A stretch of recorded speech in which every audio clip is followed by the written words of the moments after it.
At present, Juanda University holds undergraduate study with 7 faculties and 17 majors and a law graduate study. All majors have been accredited. Juanda University as an entity itself has been accredited lately by BANPT. Juanda University holds undergraduate study with 7 faculties and 17 majors. Program study, Agrotechnology, Agribusiness, Animal Husbandry, Aquaculture. Faculty of Whole Food Science.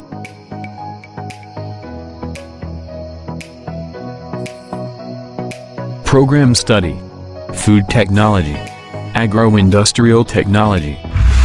Faculty of Economy.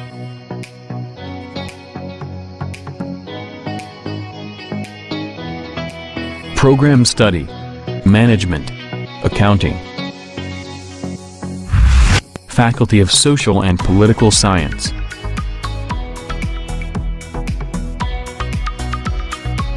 Program study, Public Administration, Communication Science. Faculty of Law.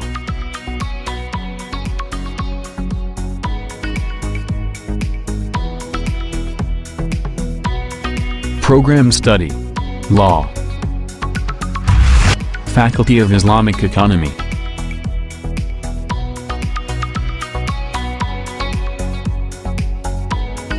Program study, Islamic Economics, Islamic Banking. Faculty of Education and Teachers Training.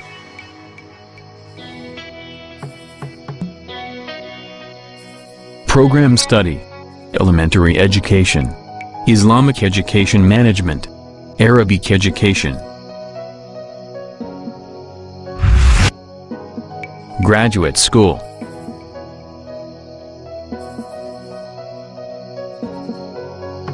Program study, Master of Law, Master of Public Administration, Master of Food Technology.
Juanda University realizes the importance of synergy for the advancement of an educational institution. Through cooperation with various parties, both public and private, domestic and abroad, we are confident we'll achieve the vision of being a quality university to educate the nation united.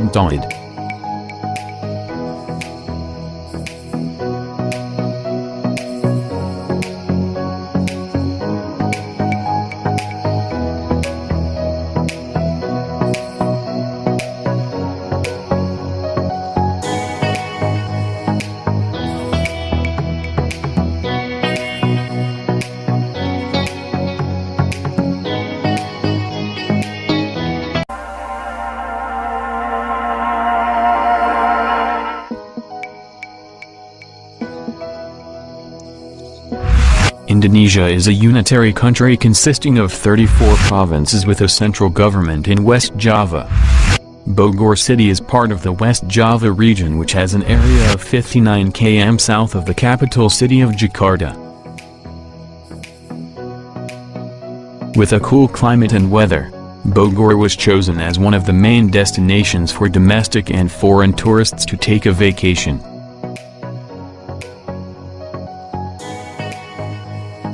One of the purposes of the Republic of Indonesia is to educate the nation's life. As the act of responsibility for the Muslims' advancement, retired Lieutenant General H. Alansja Ratu Perwira, deceased, initiated the founding of Yayasan Pusat Studi Pengembangan Islam, assisted by his relatives on June 3, 1983 on a donated property in Chai, Bogor, West Java, based on the decision of Yayasan Pusat Studi Pengembangan Islam Indonesia No. 083/PSPI/3/87, on March 21, 1987, there founded Juanda University. The name Juanda is chosen as the university name to commemorate Sundanese national hero, Juanda Karta Atjanja, born in Tasikmalaya on January 14, 1911, who served in the Republic of Indonesia's government administration. On June 8, 2006, the foundation statutes of PSPI were changed to Yayasan Pusat Studi Pengembangan Islam Amalia Indonesia, YSPI. Juanda University in 2019 is an accredited higher education institution good, and entered into the Best University in Bogor and Sukabumi version of Risk Dikti, ranking 60 out of 2,174 universities in Indonesia. The University of Juanda possesses and practices 21 characters Tauhid as a basis in the association of daily life. Vision of Juanda University: to be the globally acknowledged research university united in Tauhid.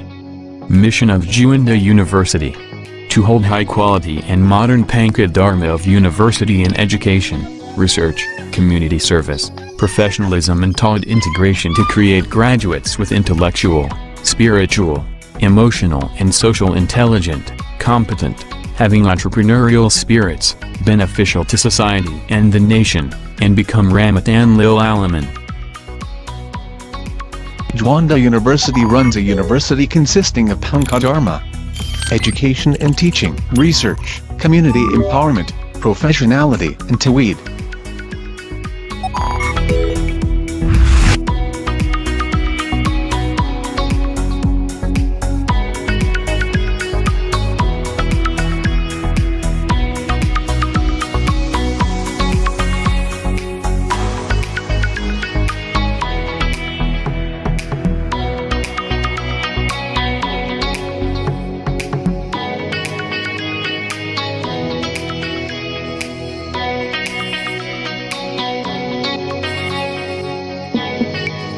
At present, Juanda University holds undergraduate study with 7 faculties and 17 majors and a law graduate study. All majors have been accredited. Juanda University as an entity itself has been accredited lately by BANPT, Faculty of Agriculture.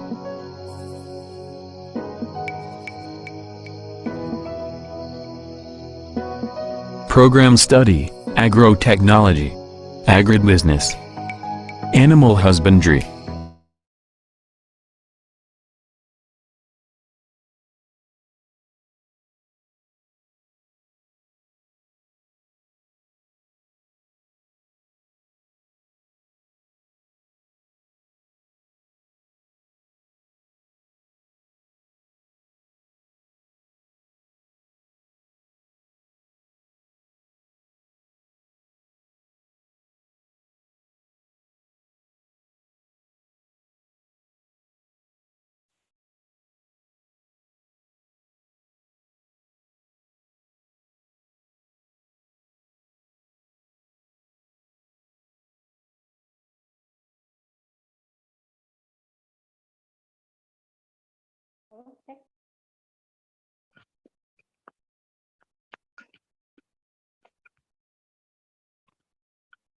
Okay, dear all participants, please make sure your microphone is mute.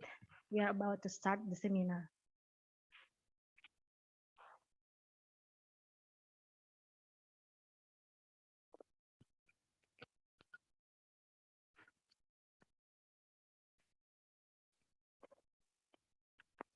Bismillahirrahmanirrahim. Nahmadu wa nasta'inu wa nastaghfiruh wa na'udzu billahi min syururi anfusina wa min sayyiati a'malina. May yahdihillahu fala mudhillalah wa may yudhlil fala hadiyalah.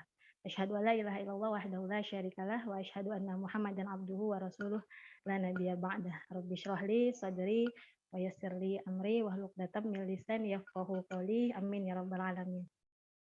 Your Excellency Professor Suhaidi SHMH as the Rector of Juanda University, Your Excellency Bapak Lukmanul Hakim SHMH as the first Vice Rector of Juanda University, Your Excellency Ibu Hajah Dr. Endeh Suhartini as the second Vice Rector of Juanda University, Your Excellency Ibu Dr. Ristika Handarini as the third Vice Rector of Juanda University, Your Excellency Ibu Zahra Husnul Latifah MPDI as the Dean of Faculty of Islamic Religion and Teacher Education of Juanda University, all deans from all faculty in Juanda University, lecturer, student, and all participants.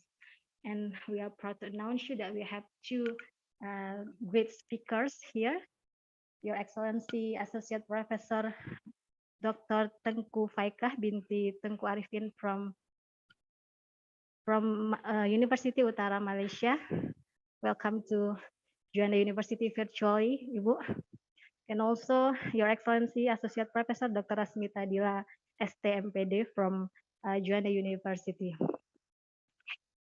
Assalamualaikum warahmatullahi wabarakatuh. It's a honor for me, Resti Astuti, to be the master of ceremony of today's event.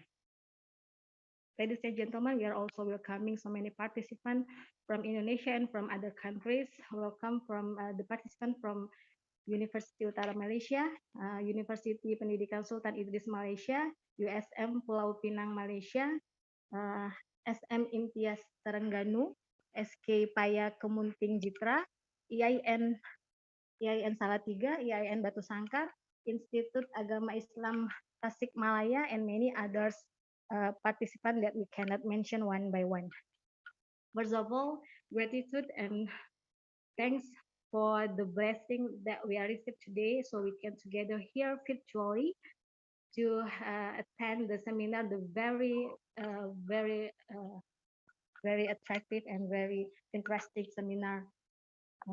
Ladies and gentlemen, in response of the growth of academic atmosphere in Juanda University and also to the need of the academic publication among students and lecturers. So the Faculty of Islamic Religion and Teachers Education of Juanda University is now presenting the seminar on the topic of enhancing students' competence on writing articles toward international reputable journals.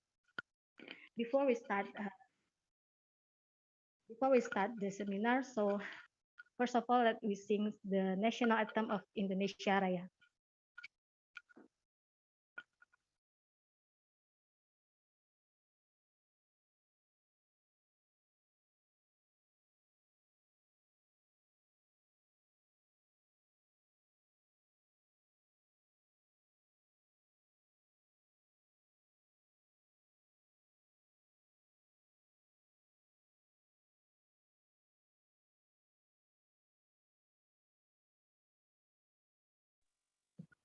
Menyanyikan lagu Indonesia Raya.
Okay, thank you. We are moving to the next session of the seminar. We are inviting Professor Dr. Suhaidi SHMH, Director of Juanda University, to deliver the speech as the special remarks of this seminar.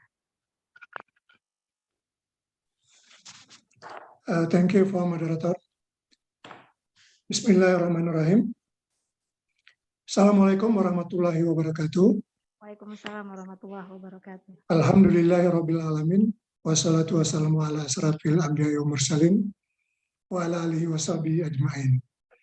Asyhadu an la ilaha illallah wahdahu la syarikalah wa asyhadu anna Muhammadan abduhu wa rasuluh la nabiyya ba'da.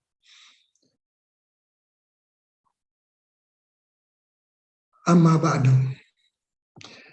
The Honorable Dean of Faculty of Religious and Teacher Education, Vice Deans of Faculty of Religious and Teacher Education, speakers and participants of international webinar on enhancing student competence in writing scientific article to international reputable journal.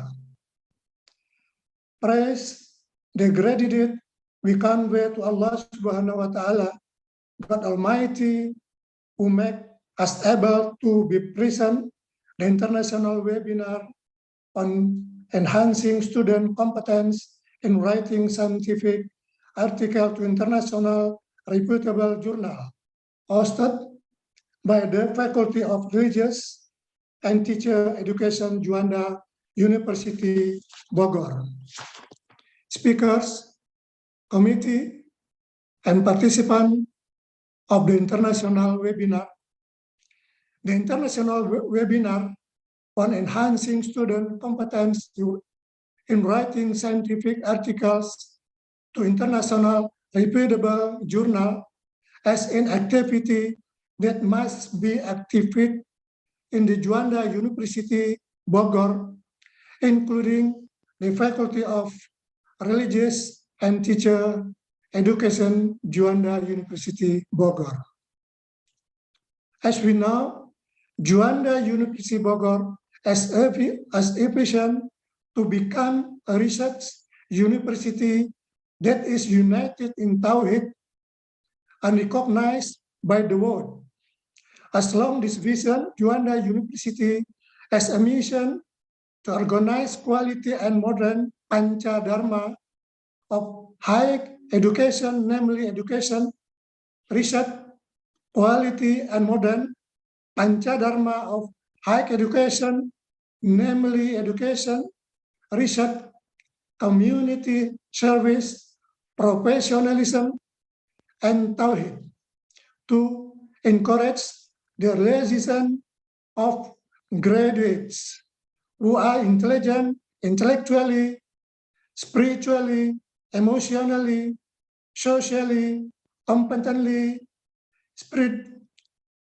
entrepreneurs who benefit society and the nation, as well become rahmatan lil alamin. One of the strategies of achieve the vision and mission is through writing today. Today, writing is an obligation for various professions, including lecture for students. For students, writing in reputable journal is prerequisite for graduation. Furthermore, the publication must be published in accredited scientific journal, either national or international. In fact, there is a condition for a scientific article from a lecture that it must be reputable international. On the other hand, the demand on prerequisites for an article to be published in a journal is getting stricter. For example, to use of certain application for reference or bibliography such as Medley, Zotero, LaTeX, or other application.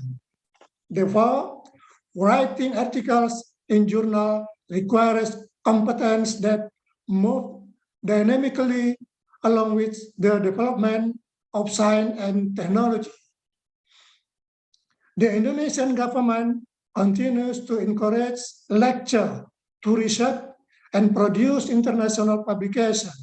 However, to be able to write international scientific journal, there are several ways they must be learned, which of course require a precise strategy in order to write reputable international scientific journal, such as confident in being able to make quality article, conduct the research as journal-oriented research.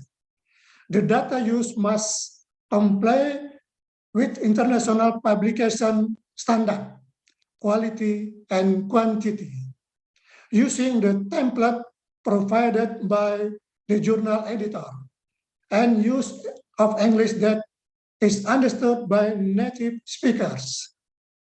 Ladies and gentlemen, currently at the meeting, we have speakers. My respect to Professor Dr. Tengku Faikah binti Tengku Arifin will discuss tips and tricks and publishing scientific article toward international reputable journal.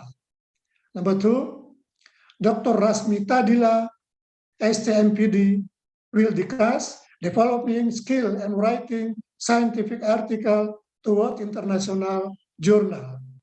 I firmly believe that both speakers had very good and interesting experience in writing scientific article for international reputable journal.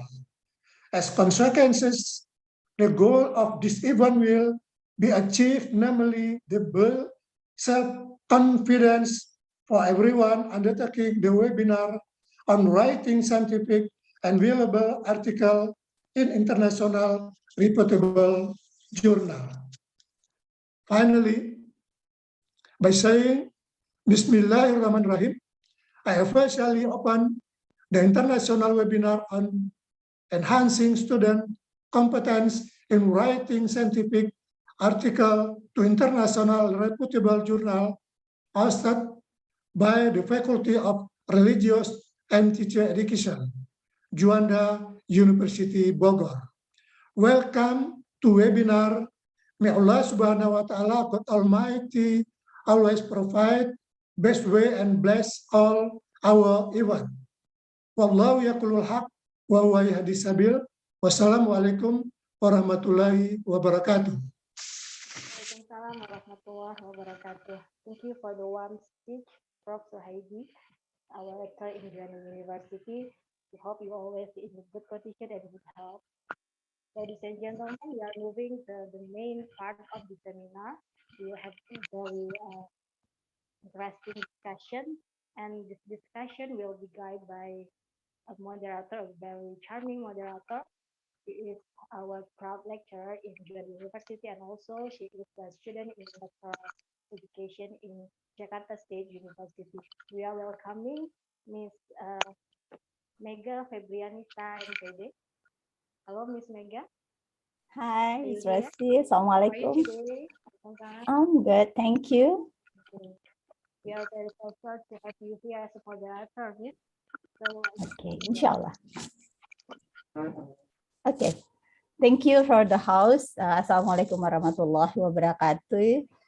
Good morning, everyone. Respectable Director of Universitas Juanda, Bapak Profesor Dr. Suhaidi SHMH.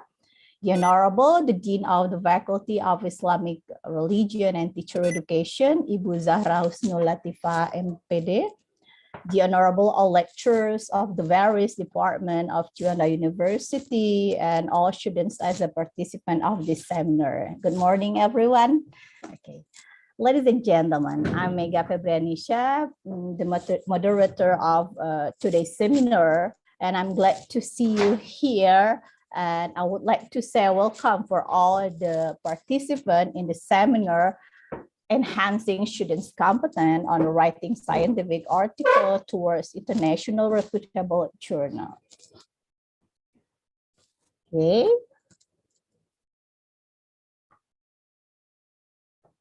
Publikasi internasional merupakan sarana untuk berkomunikasi antar masyarakat ilmiah dari berbagai negara.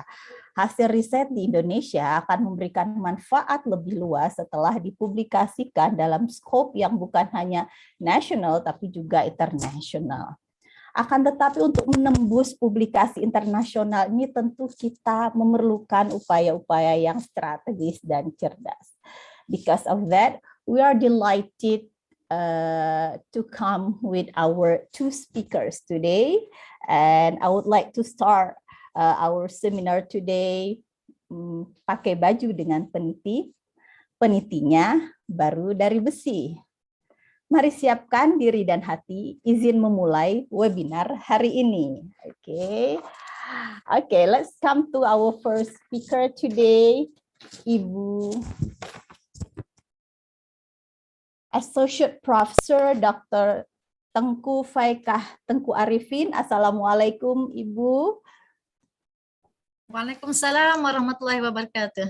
Okay, welcome to Bogor, Ibu. Even is still in a virtual room. Thank you so much. Thank you. Okay, I would like to mention some short biography because if I saw her CV, it couldn't be enough time, to explain so much achievement from Tengku Faikah. Okay, let me introduce some. Associate Professor Dr. Tengku Faikah Tengku Arifin is an educational scientist in the School of Education, University Utara Malaysia. Her expertise and research focus are in the area of educational management, particularly human resource management in education, which includes but not limited to a teacher workplace behavior, teacher professional learning and development, teacher effectiveness and performance, learning support and environment, teacher well-being and resilience. She's associate professor and also was the former deputy director of the Research and Innovation Management Center in University Utara Malaysia. Previously, she was the founding director of Institute for Advanced Research in Education and also the deputy director of the University Teaching and Learning Center in UUM. She was also the postgraduate diploma coordinator and research fellow at the Institute of Educational Teacher Leadership Excellence. In 2016-2017, she was attached to the Nottingham University Malaysia campus for the My Mentor program sponsored by the Ministry of Education Malaysia. She was an editor of the Malaysian Journal of Learning and Instruction, that is the index Scopus, since 2010, and was the editor-in-chief of the journal for the period of January 2020 to January 2022. Okay.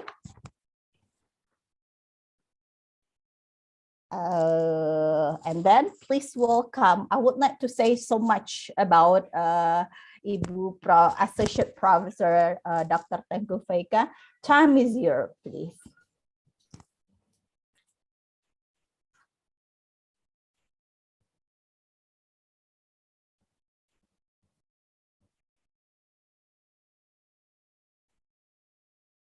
Assalamualaikum warahmatullahi wabarakatuh.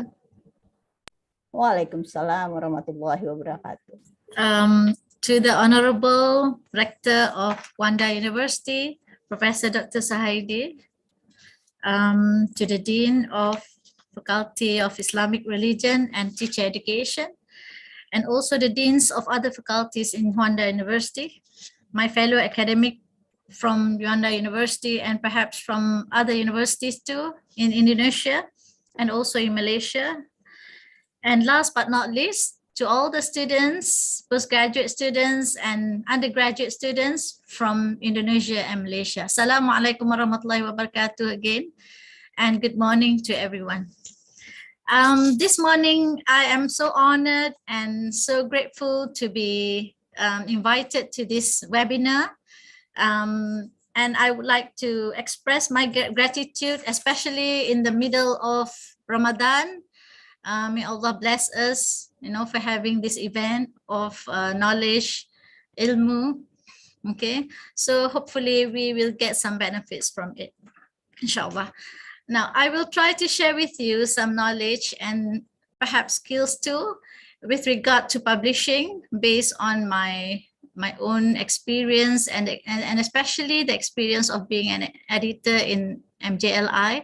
And I hope that, the things that I share here can help you in terms of trying to publish your articles in international journal, and especially Scopus Index or WOS Index, as now we speak. The relevance of publishing in these particular journals cannot be denied. Okay, because I will proceed with my slides. Okay, with permission. Next page. If I may share from my point, if the organizer will allow me to share this. Is that okay? Is the same slide?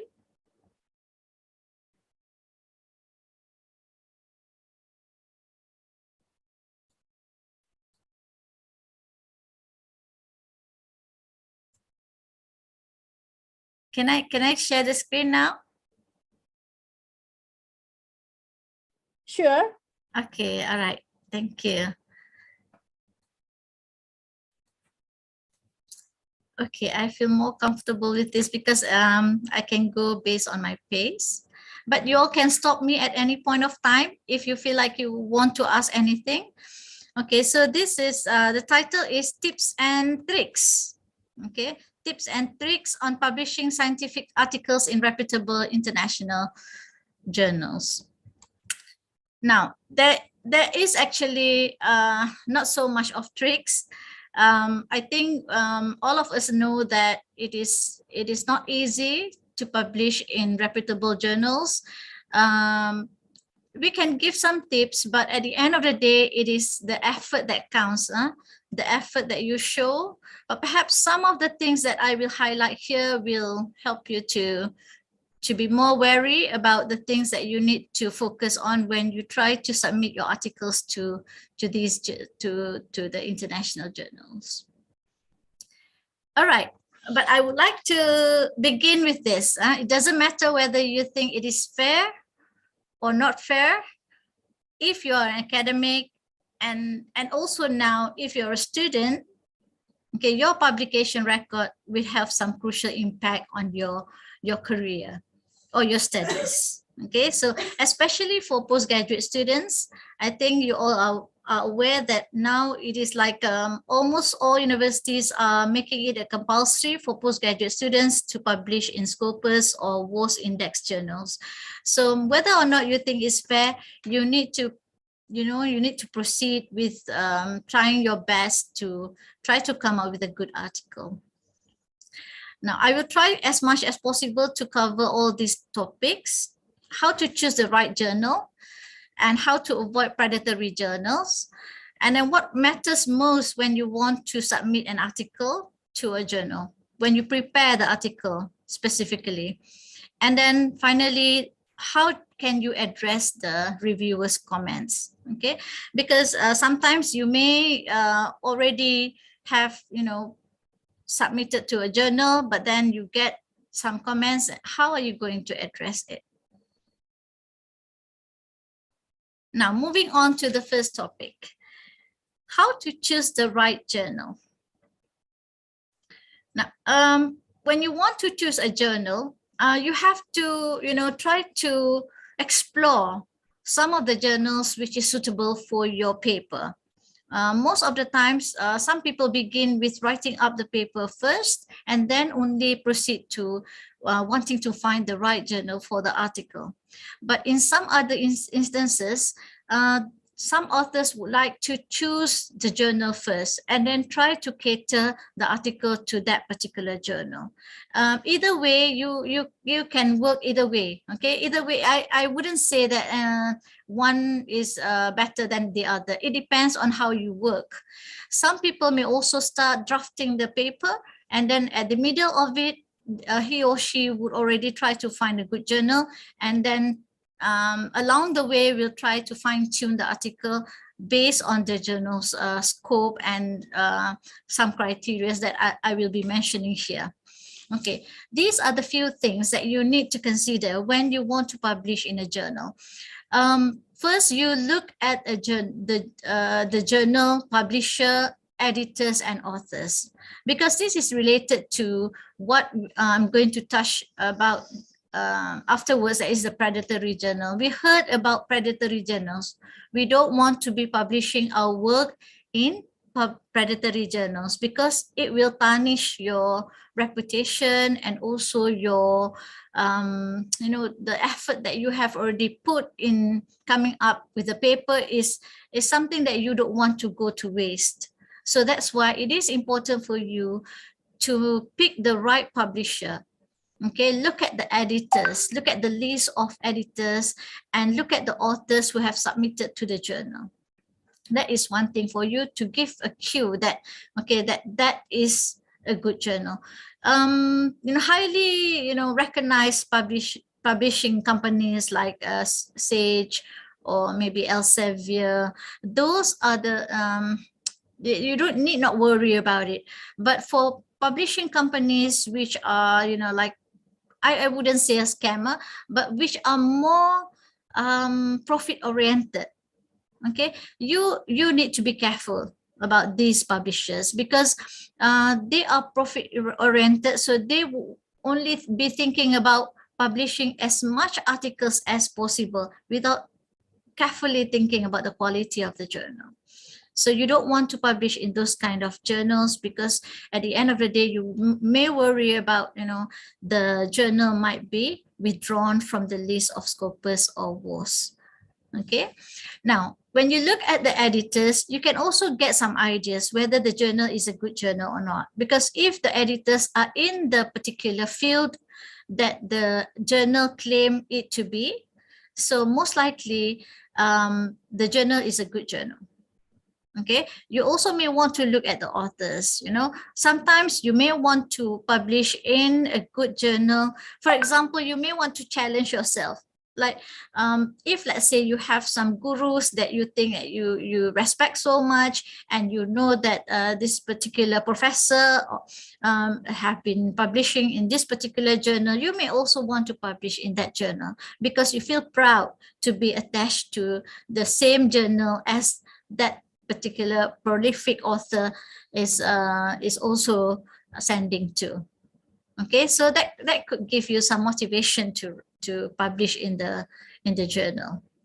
Okay, secondly, and I think this is really important, to look at the journal scope. Read the journal scope a few times. Read it. Okay, you must not miss that because there are quite a number of times when people submit to MJLI, for example, they have not really looked at what MJLI scope is. Okay, so you need to read the journal carefully, the journal scope, because you want to know what kind of articles the journal is publishing. Okay, so when you know the kind of articles, so you can easily fine tune it. And you also may want to look whether it is the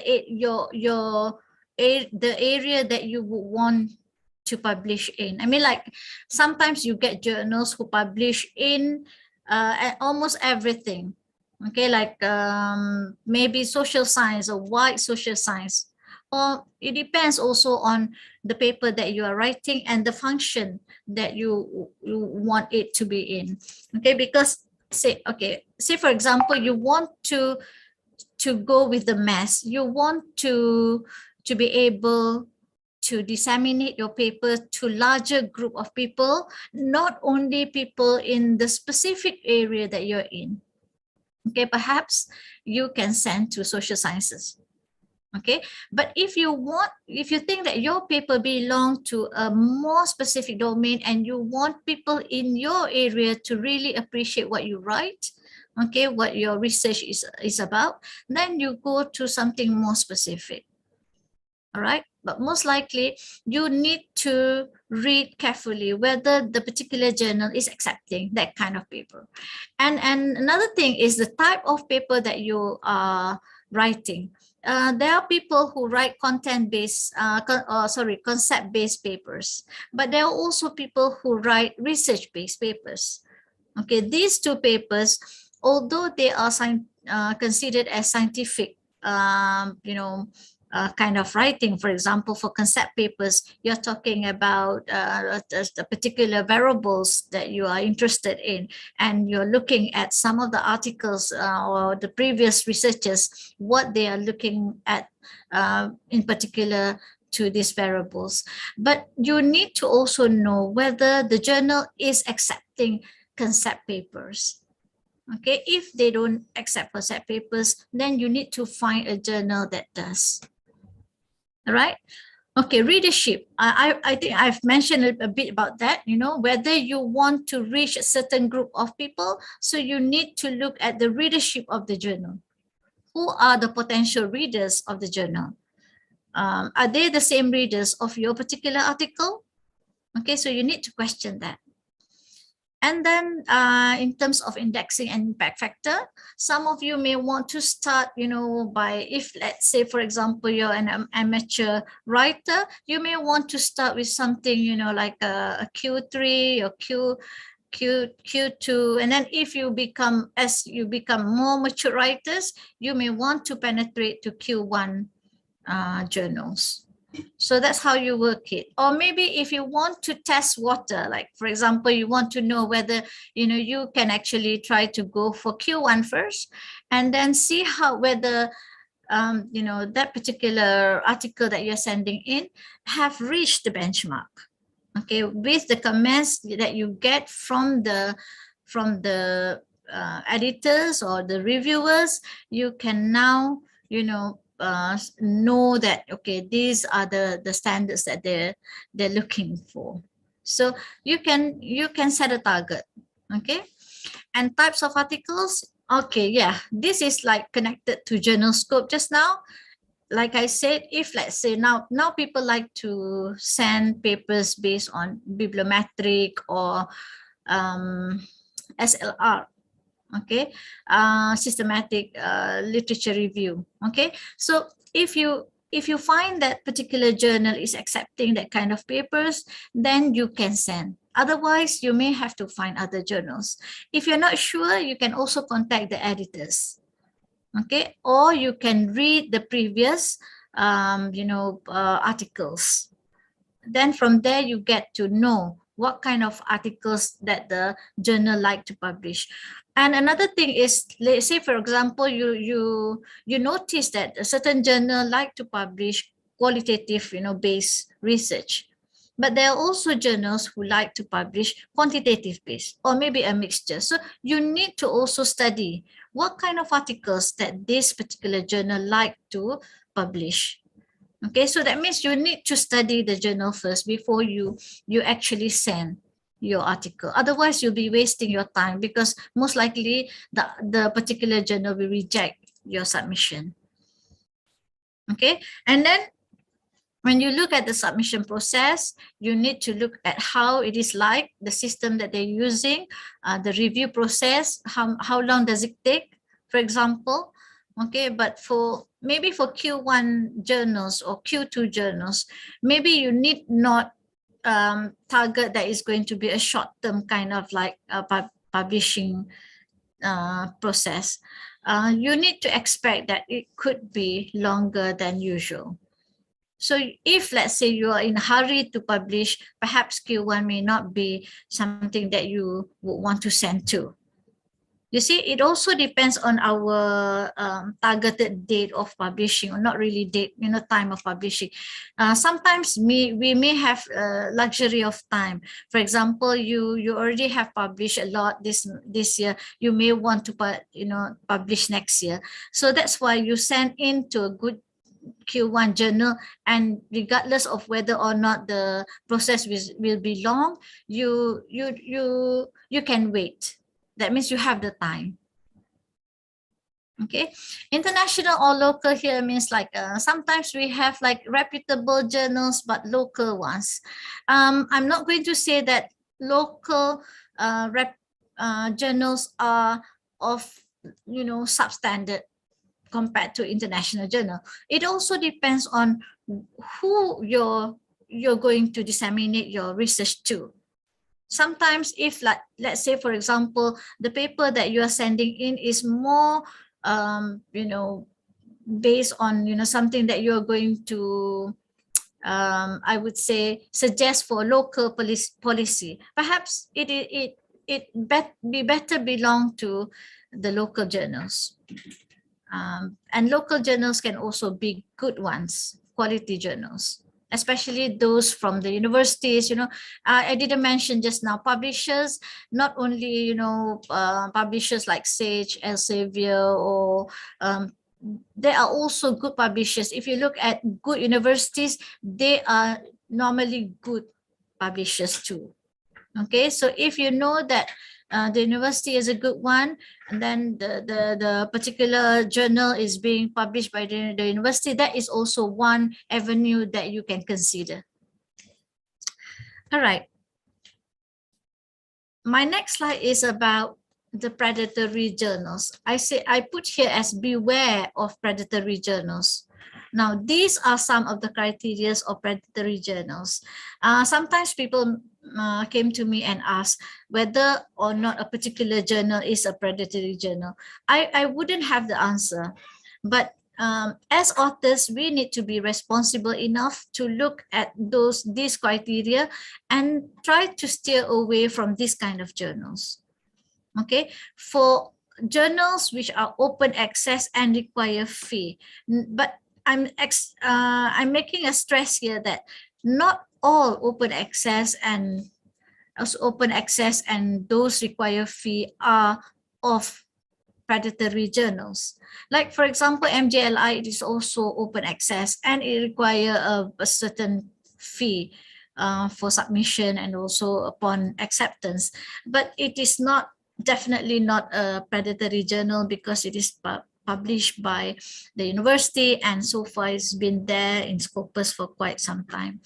Okay, the one that I'm saying here is that something that, you can see that they require a huge amount of fee, and it is like promising you that your paper will definitely be published.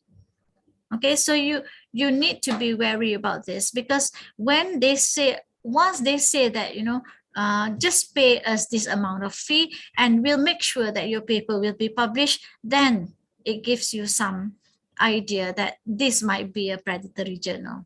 There is no such thing as like a promise or confirm that you're going to be published. Okay, usually it depends upon the review process. Okay, and it is normal to be rejected. Okay, it is very normal to be rejected. All right, substandard quality.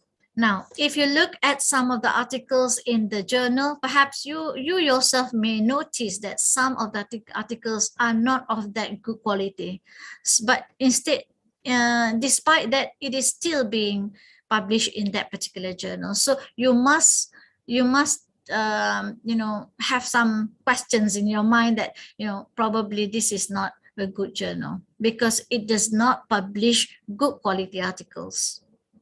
Unethical business. Okay, they're doing unethical business. They would always, aggressively try to solicit manuscript, because the more they publish, the more they get the money from the authors. So that's why they will publish a huge number of articles, like maybe hundreds or thousands or even thousands in 1 year. You can see like some journals publish, like a lot of articles in 1 month, and within a month they have many issues. Okay, so you have to be careful of those journals. False claims about impact factor, you need to check this on Scopus, on WAS. Okay, failure to adhere to accepted standards of scholarly publishing. This is also to do with number 2, substandard quality. Now, this is very important. Okay, what is the most important thing when when you want to submit an article is you look at the manuscript carefully. Okay, what are the most important thing that you need to take care of? Okay, what matters most? Right, the first thing is the novelty. The novelty, sorry, number one is ethics. Okay, before we even begin writing, we need to make sure that the research that we did is through good ethical practice. Okay, that means that the data that you want to publish is transparent. There is no manipulation of data. Okay, be careful of plagiarism because you don't want to be sending someone else's work and didn't give any credit to it. Okay, and authorship multiplication. This means that, you know, sometimes it is being practiced that, you know, even though a person is not actually not the author of the particular paper, but his or her name is in there. And for another paper, you know, like they swap names. Okay, I put your name in my paper and you need to put my name in your paper, something like that. Okay, so author multiplication means like you put people who are not supposed to be in the as authors in your paper. So that is unethical. So even before you send your paper to the journal, you need to be thinking carefully about these ethics issues. Okay, this is, I would say, can be something that rampantly being practiced, but we don't want it to be, you know, like known as normal. It is not normal. It is not right to do so. Okay, all right. In terms of novelty, now this is very important. When you want to publish in a high reputable journal, you need to make sure that there is novelty in your work. Okay, you need to be able to highlight that. You need to highlight the contribution of your paper. What is the new thing that is different from the rest of publication, the previous ones? Okay, you need to also create meaningfulness, meaning that you need to be able to touch the relevance of it to the readers. Okay, make it meaningful to the readers, make it meaningful to the editors first, make it meaningful to the reviewers. Okay, that when they find that your paper is of good contribution and it is meaningful, that means they can relate to it. Okay, they can see the importance of publishing your paper in their journal. Okay, it needs to be relevant. As I said, it needs to be in the same scope as declared by the journal. It needs to be relevant to the journal. It needs to be original too. It needs to be your work. It needs to be your original work. Okay, if you have good data, that means you did not fabricate the data, you did not manipulate anything. That means most likely you will have that originality. Okay, but to increase the originality, you need to find out what is unique about your work. How can you contribute more to the field by sending this paper? Okay, you need to be able to fine-tune your write-up so that people can see a contribution. All right. Okay, now we go on to completeness and coherence. Now this is really important. Language-wise, this is sometimes missing. Okay, sometimes when you write, you need to get somebody to read your paper because you need to make them see that it is something that is of critical writing. Okay, you need to argue the points or the previous work before, and then only you can express, okay, the how important your work is. Because once you argue that, you know, previous work have not managed to tackle certain points of the particular subject, then only you can, you know, forward your contribution. So perhaps the next speaker will talk more about this critical writing and argumentative piece of work. Okay, you need to also make sure that your work is appropriately being aligned. That means there should be an alignment between the first part of your work, the introduction, the hypothesis, and everything that you laid out at the beginning of the article, to the middle part, for example, the methodology that you're going to use, to the last part of your work, that is like the findings of your study and how you discuss it should relate back to the first part of your work.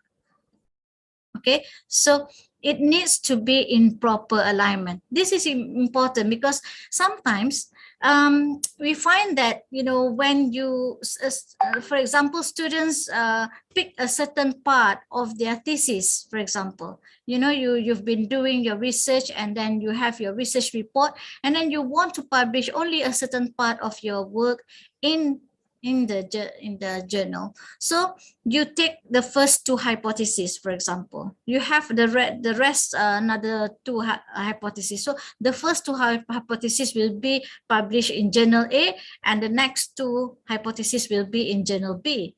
But as you write, you forgot about all this, distribution of like hypotheses. So there will be like, parts whereby the data or the discussion part, which does not really belong to journal A, to the first article that you're sending.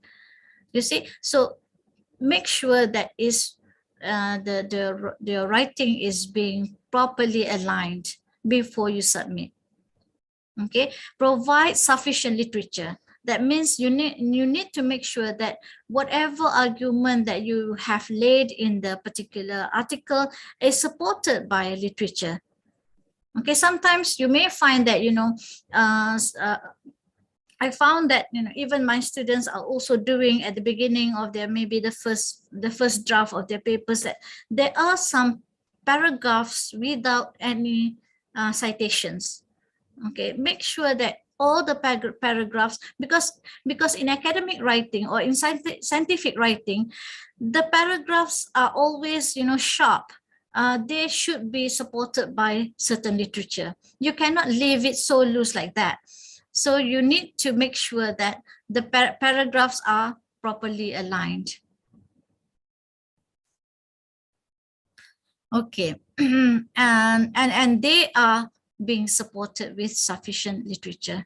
Now, the next one is good citation. Yeah, this one is related to it.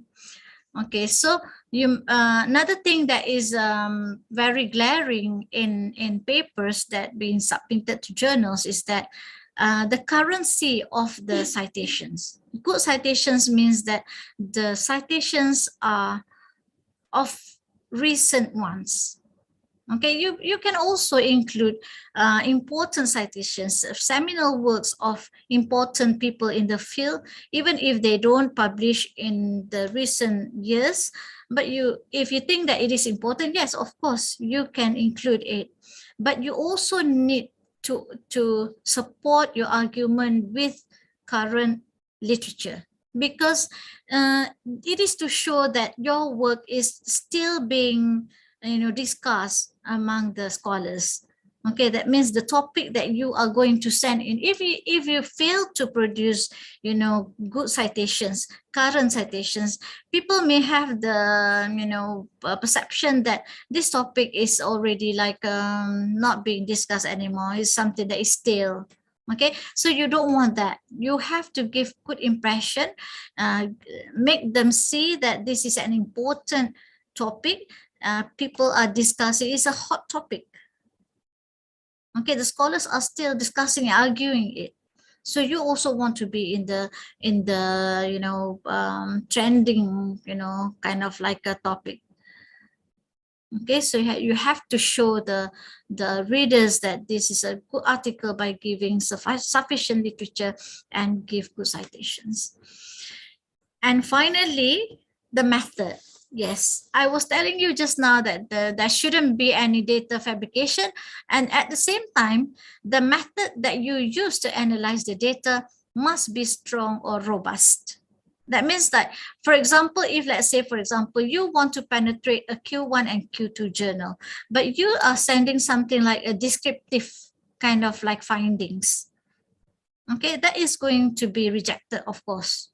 I would say, of course, because, you know, they wouldn't want to look at, you know, something that is like a simple, for them is going to be meaningless. But if you can support that, if let's say, for example, you did a mixed method kind of research, then you provide the descriptive data for quantitative, and then you support with strong, you know, what do you call it, interview data or focus group data, then it should be a good method. Okay, then it should complement the quantitative part. So it depends. If you want to send a purely quantitative paper, make sure that it is of a strong method. Go and send the one that you did on, you know, structural equation modeling, for example, to a Q1 journal. Okay, don't send just a correlational or something like that and saying that you want to save it to another journal. Okay, when you publish in highly reputable journal, one of the issues too is that, you know, some people, they are like, they want to do salami slicing. Salami slicing means like you break your work into smaller pieces. That makes it a very small one that doesn't contribute much, you know. That means, for example, okay, descriptive you send to one journal, your correlation to you send to journal B, and then your you know, SAM you send to journal C, and then the rest of your interview you send to journal D, for example. Sometimes that works, but most of the time it doesn't work with Q1, especially Q1 journals. For Q1 journals, it should be of something more substantial. Okay, you need to consider, you know, trying to impress the editor and also the reviewers by showing that, hey, this is of good method. I have a lot of data here, and it can be, you know, it is strong enough. Because when you send, for example, qualitative data, if you have say, for example, in your whole work, you have your, you know, your interview data validated by focus group, for example. But if you want to send it to 2 different journals, the data to 2 different journals, that means you have sacrificed the validation part. Okay, so that's why you need to consider, you know, the other day when I was doing my, you know, my mentor program, I was mentored by Tony Bush. If you're in the field of leadership in education, you would know who Tony Bush is. He is a very prolific author in the field. So he was my mentor, and I could remember that there was a time when I wanted to, you know, send I wanted to do, you know, like put the articles into 2, like, for example, he was asking me, how many interviews did you carry out? So I was telling him that I did, you know, like, did you just, you know, interview these few people? You know, at that point of time, I only reveal only a certain data. That means like from like less than 10 interviewees. So he said, did you interview only the teachers for this particular research? I said, no, actually I have data from the principals and also from the inspectors, okay, and also from the district of education, okay, the officers there. And then he said, why didn't you put that data in your write-up? Oh, I thought I want to save that for another you know, for another article. He said, no, because the data that you put in the first, you know, in your article here is not enough to support the whole thing. And how can you justify the validation process? Okay, so I was thinking carefully and then I said, okay, I'll just put everything in. Okay, it doesn't mean that I don't have more data to publish a second article. I still have data, but it can be discussing from a different aspect. Okay, so strong and robust method is really important here. If you want to penetrate the Q1 or Q2 journal, you must not be stingy, okay, with your data. Okay, you must show that you have a good research and this is good findings and is being validated and is strong findings. Okay, for quantitative, it can be generalized.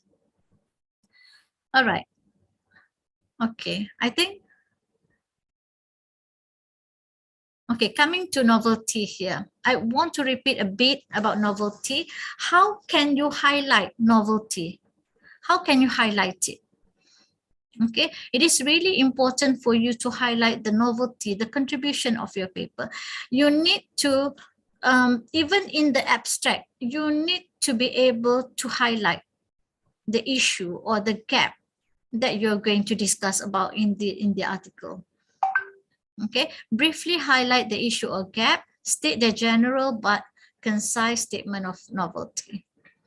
Okay, as I said just now, you know, the style of writing for academic writing or scientific writing, it is economic and sharp. Okay, so even though in abstract you might think that, okay, I have only 200 words limit for me to express everything. Okay, like you need to have your method in your abstract, you need to have your findings in your abstract too, but you cannot leave the fact that you need to highlight this issue or gap at the beginning of your abstract. Okay, highlight it, try as much as possible to do that. And then of course, in your introduction section, when you introduce your topic, when you introduce what you're going to do or discuss, okay, you need to highlight the gap again in the literature and how your study can contribute to this. How can your study solve the issue? Okay, you need to be able to highlight that in the introduction section.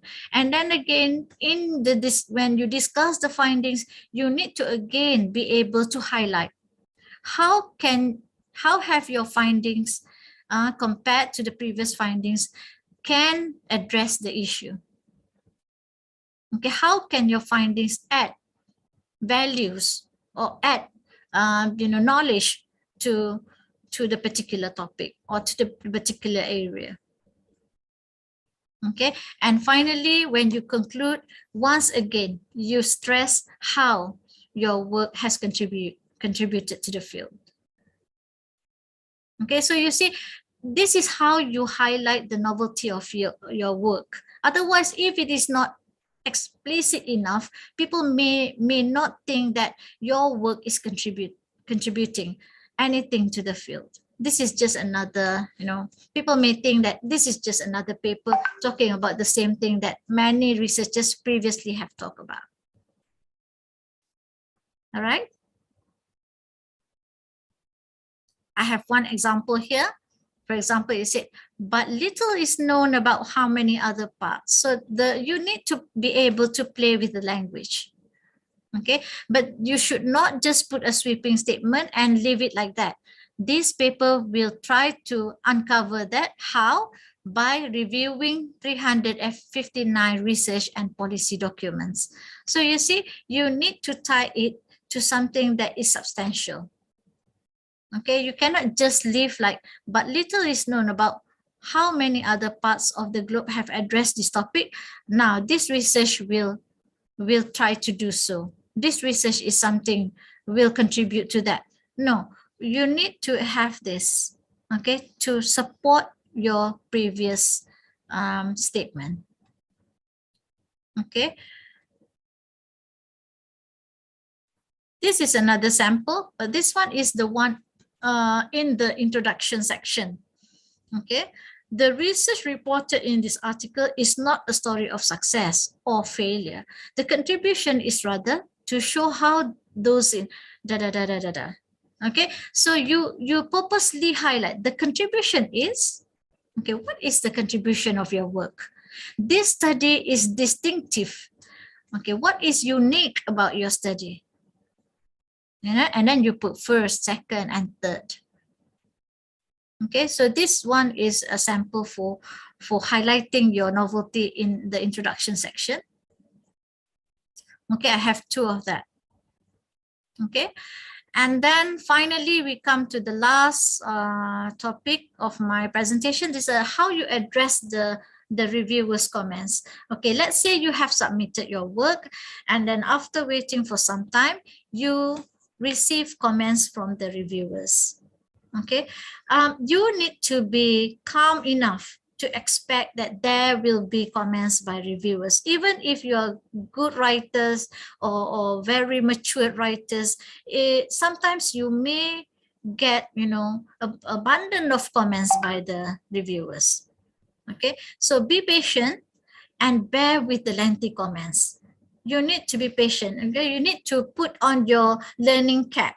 Okay, you need to put on your cap, and then you say to yourself, okay, this is the time for me to learn more about, how I can improve my article. Okay, so you need to be patient with the lengthy comments. Address each comments thoughtfully. Okay, how can you actually address each comments? You may not be in agreement with the reviewer when they commented on certain things in your paper, but you cannot be rude. Okay, be courteous when you want to address the comment. Even if you disagree with what is being commented, you need to justify why you still want to keep with what you have done before, as opposed to, changing as suggested by the reviewers.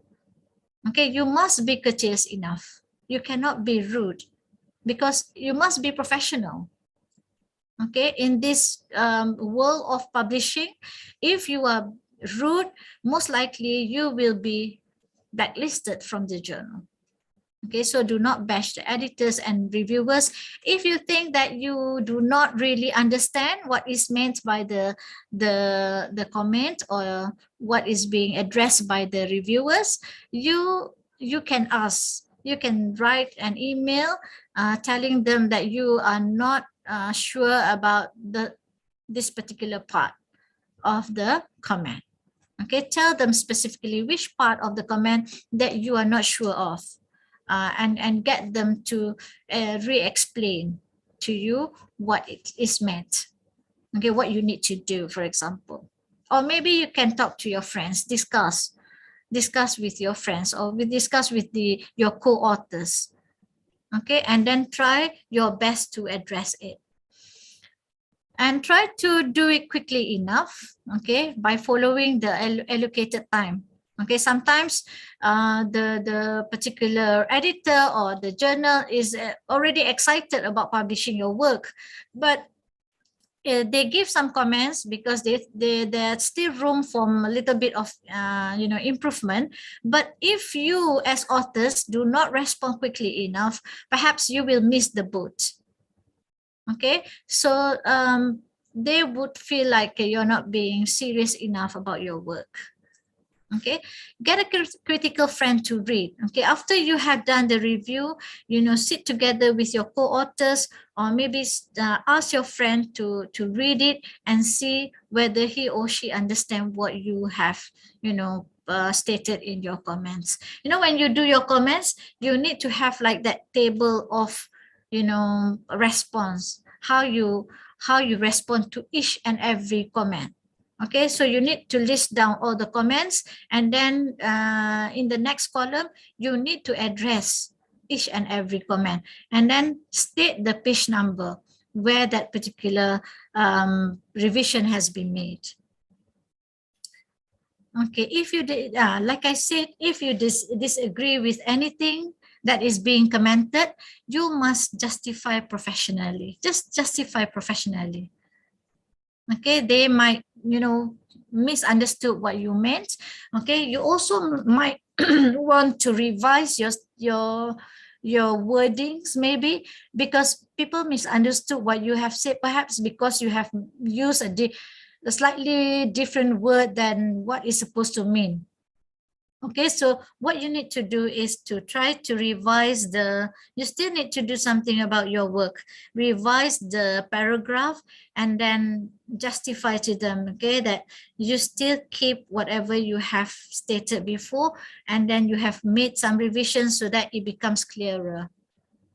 Okay, assuming that the reviewer have misunderstood what you have stated. Okay, all right. I would end this with this picture. Okay, sometimes you may feel like it is very challenging to publish in a reputable journal. Okay, but you will be surprised. Okay, if you keep trying and trying, your effort will be, of worthy when it is being accepted. Okay, so I would say brace yourself, grow for it. You can do it. You can publish in highly reputable journal. Best wishes. Thank you so much for listening. I will pass back this to the moderator. Thank you. Thank you very much, Ibu Tengku, Ibu Dr. Tengku Faika. Very inspiration. Yeah, the stressing that I got from the presentation is what matter most in a manuscript. Sometimes we haven't considered about the ethnics, about the method, about the novelty, and also the completeness and coherence. Sometimes we miss one of this point. Actually, as a writer, as the author, we have to be very considerate about some aspect. Thank you very much, Ibu Dr. Tengku Faika. We are going to have the session question and answer at the end of this, after the second speaker presented. Now, I would like to present our second presenter, our second speaker, Associate Professor Dr. Rasmita Dila, MPD. Assalamualaikum, Ibu Dr. Rasmita Dila. Waalaikumsalam, Miss Mega. How's doing? Absolutely fine. Okay, great. Okay, let me introduce some. Ibu Associate Professor Dr. Rasmita Dila, MPD. She is a doctoral degree from the State University of Jakarta, measuring basic education, and her position as a reviewer of the Higher Education Council of the Ministry of Education, Culture and Research and Technology, and then as the assessor of the Ministry of Education and Culture for assessing the workload of lecturers. And then she is also the deputy of the Writing Center of Universitas Juanda. And then she has some books that already published. Okay, let me say just some, right? Because there are so many lists that I couldn't explain or I couldn't mention to all of you today about the book of a matric activity for children, the writing activity book for children. Actually, we can see here that she really concerns about the development of the children education. And then there are some research grant, research contract that propose on the strategies effective, either about instructional, natural brain-based or instructional of education system. And then there was some presentation given as the first international conference on elementary school teacher education, and then on multidisciplinary innovation for sustainability and growth policy. It's about neuropsychological impact on instructional strategy in inclusive classroom. And then there are so many achievements actually in this curriculum vitae that I couldn't mention one by one. But now let's please, Ibu Rasmita Dila would like to have your presentation. I would like to invite you as the second speaker. Time is yours. Okay, thank you, Miss Mega, for inviting me in the webinar this morning. Assalamualaikum warahmatullahi wabarakatuh. Rabbi srohli sodri wa yasirli amri wahlul uqdatam milisani yafqahu qawli. To the Honorable our Rector, Professor Suhaidi, SHMH, and the Deputy of Rector, Deputy Rector 1, 2, and 3 of Universitas Juanda, and to the Honorable, our Dean of the Faculty of Islamic Religious and Teacher Education of Universitas Juanda, and other Dean of Universitas Juanda too. And welcome to Associate Professor Tengku Faika. I'm happy to see you in here, even in virtual. Actually, we have every contact in the maybe in the Zoom too. I forgot in Zoom or web. I don't know. I forget it. Yeah, when we meet in our first meeting from between UUM and UNIDA, I have your contact, but until now I wasn't contact you again.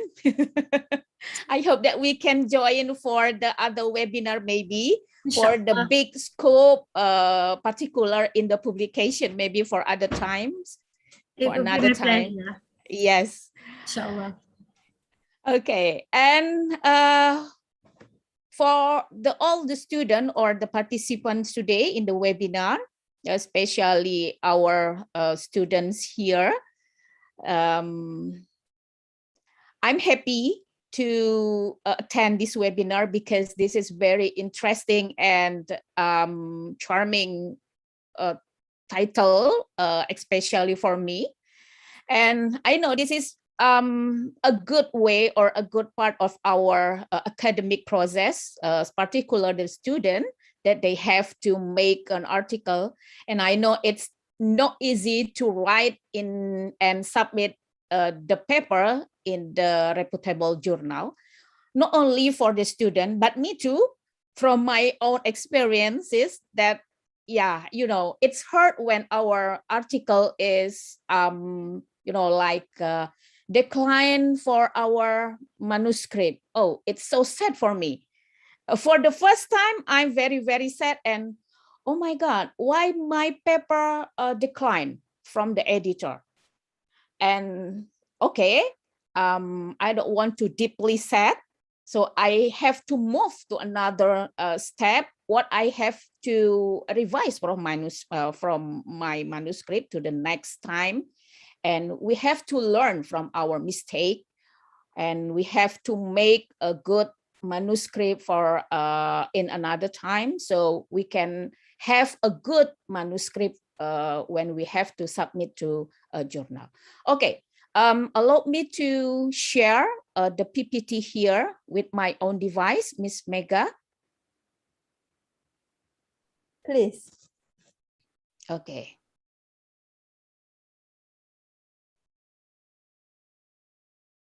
Okay. I have a job, I mean, from our dean, from the committee that I have to give the topic with the developing skill on writing scientific articles toward international journals. So for me, this is very important, not only for me or maybe to the lecturer, but for the student too, that as a compulsory for each student, especially in Universitas Juanda, that they have to make an article and then they can pass their study and they have to send or submit the article to the national journal or international journal. But today, this morning, I would like to speak about the topic, how to develop skill on writing a scientific article toward international journal. So the border is about the international journal. And why we have to publish? This is very interesting question for us, for me, for all the participants. Why we have to publish our manuscript? Why we have to publish our research to a reader around the world? Because this is in international journal. Publishing is the crucial quality test. So when we have to publish our paper in the good quality journal that describe us that we have a good manuscript and it's described as a quality test. So menerbitkan satu artikel di dalam satu jurnal yang memiliki kualitas yang baik itu merupakan salah satu cara untuk kita untuk menilai bagaimana kualitas kita. This is very important for us. And it is the condition for open research. When we publish our article in the good or a reputable journal, all readers around the world can read our manuscript, can read what we carry out of our research. So this is a good way for us to give a new research for other reader around the world. You will get known. So sometimes we can give ourselves bahwa jika ketika kita mempublikasi artikel kita akan dikenal. So people around the world can know us. Who is Rasmita Dilla? What is her expertise of the research? For example, I always, or maybe I have a focus in the research is about inclusive education. So when I publish my manuscript in international journal, people or reader around the world know about me.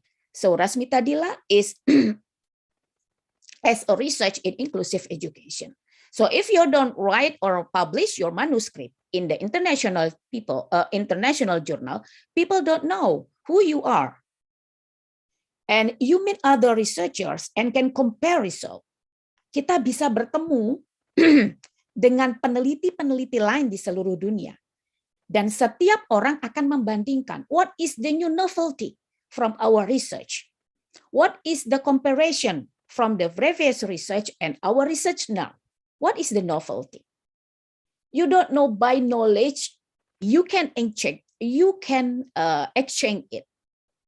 Kita tidak membeli satu ilmu pengetahuan, tetapi kita bisa merubah. What is the previous research that people display in their manuscript or in their paper? And we can compare, just I talked before, we can compare and we can change. We can change what the people did in the previous research, as we can say as a novelty. You get a network. Yes, of course.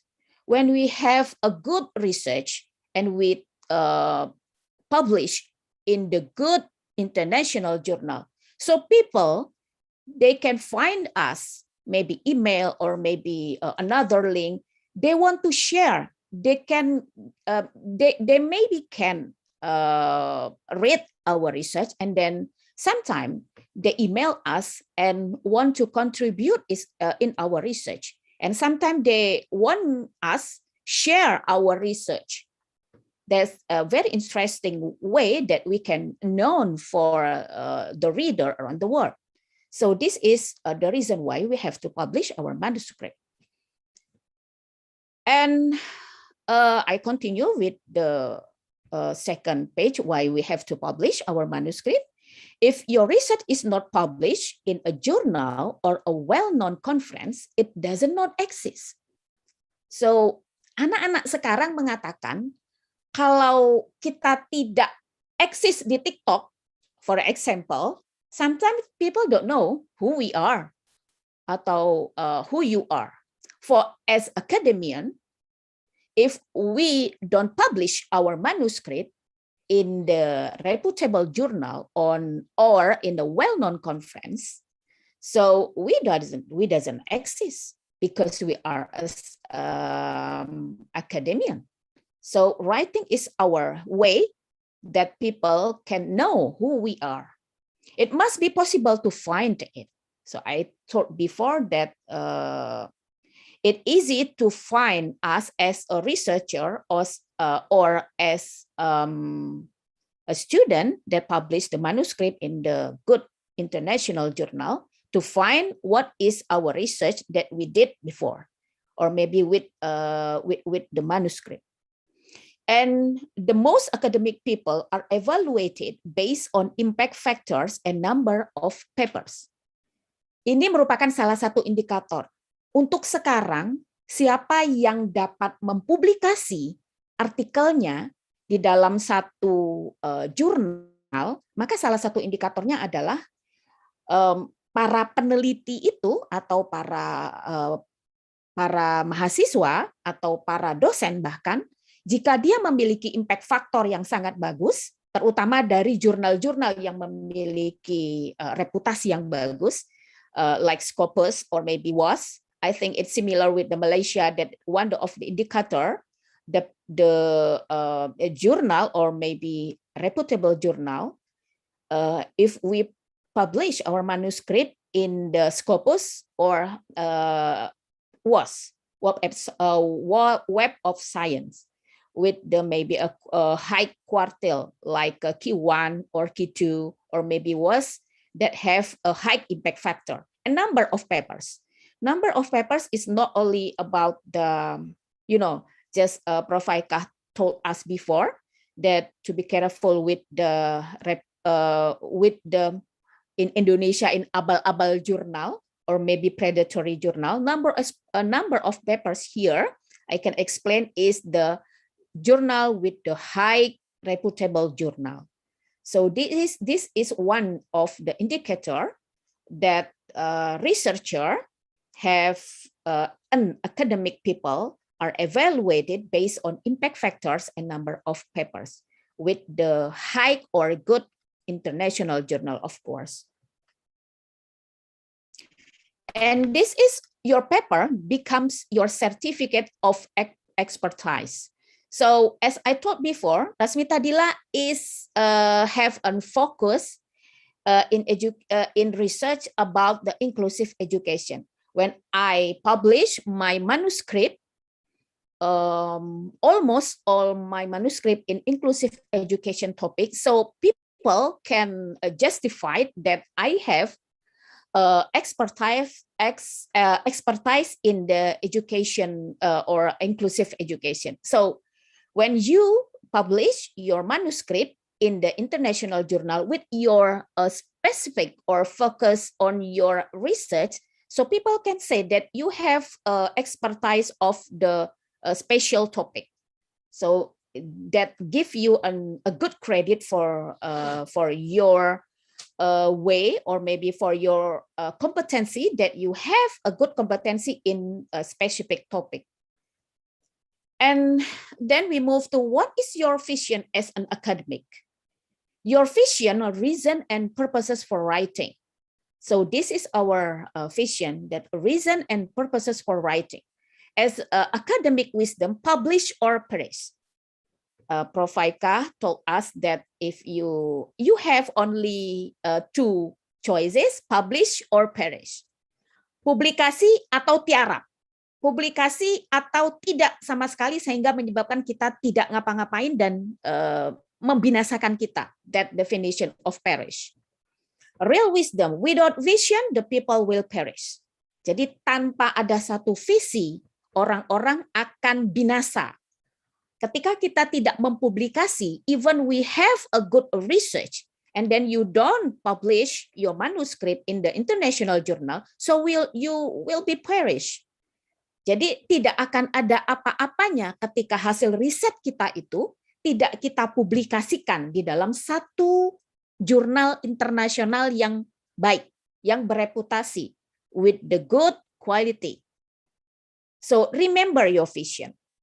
Jadi kita harus terus-menerus mengingatkan visi kita bahwa ketika kita memiliki penelitian yang bagus dengan hasil yang bagus, maka kita bisa mempublikasi hasil penelitian itu di dalam international journal with the good quality journal. Jadi orang bisa memahami bahwa kita memiliki satu kompetensi, kita memiliki satu kepakaran yang bisa dilihat oleh semua orang ketika kita mempublikasi semua manuskrip kita di dalam international journal. Okay, and what we have to do when we want to start the writing.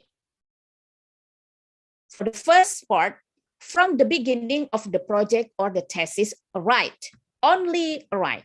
When we have an idea, a good important thing from human that we have a good an idea from our research, maybe from our interview, maybe from our observation, maybe. So just write. It's not problem. It doesn't matter. We only have one paragraph, 2 paragraphs. Just write what in our mind that we have to write is only write, because sometimes we forget what we have to write. In the same time, we have a good idea, and then we don't write at right now, and the different time we forget to write it. So just write. From the beginning of the project, just write. Even it's 1 paragraph. For the first iteration, just write down your ideas and do not worry about the style of the language. You know, the most important thing when we have to write the manuscript in the English particular, sometimes people or maybe lecturer or maybe student always talk to me, I can't write in English. It's very difficult to me to write in English. So don't worry about it. Don't worry about the style of the language. You only must your idea in your mind and write it down. So you can do it, repeat and repeat again, and sometimes maybe it's wrong language. It doesn't matter. So the point is your idea. Write when your energy is high, not when you are tired. This is very important.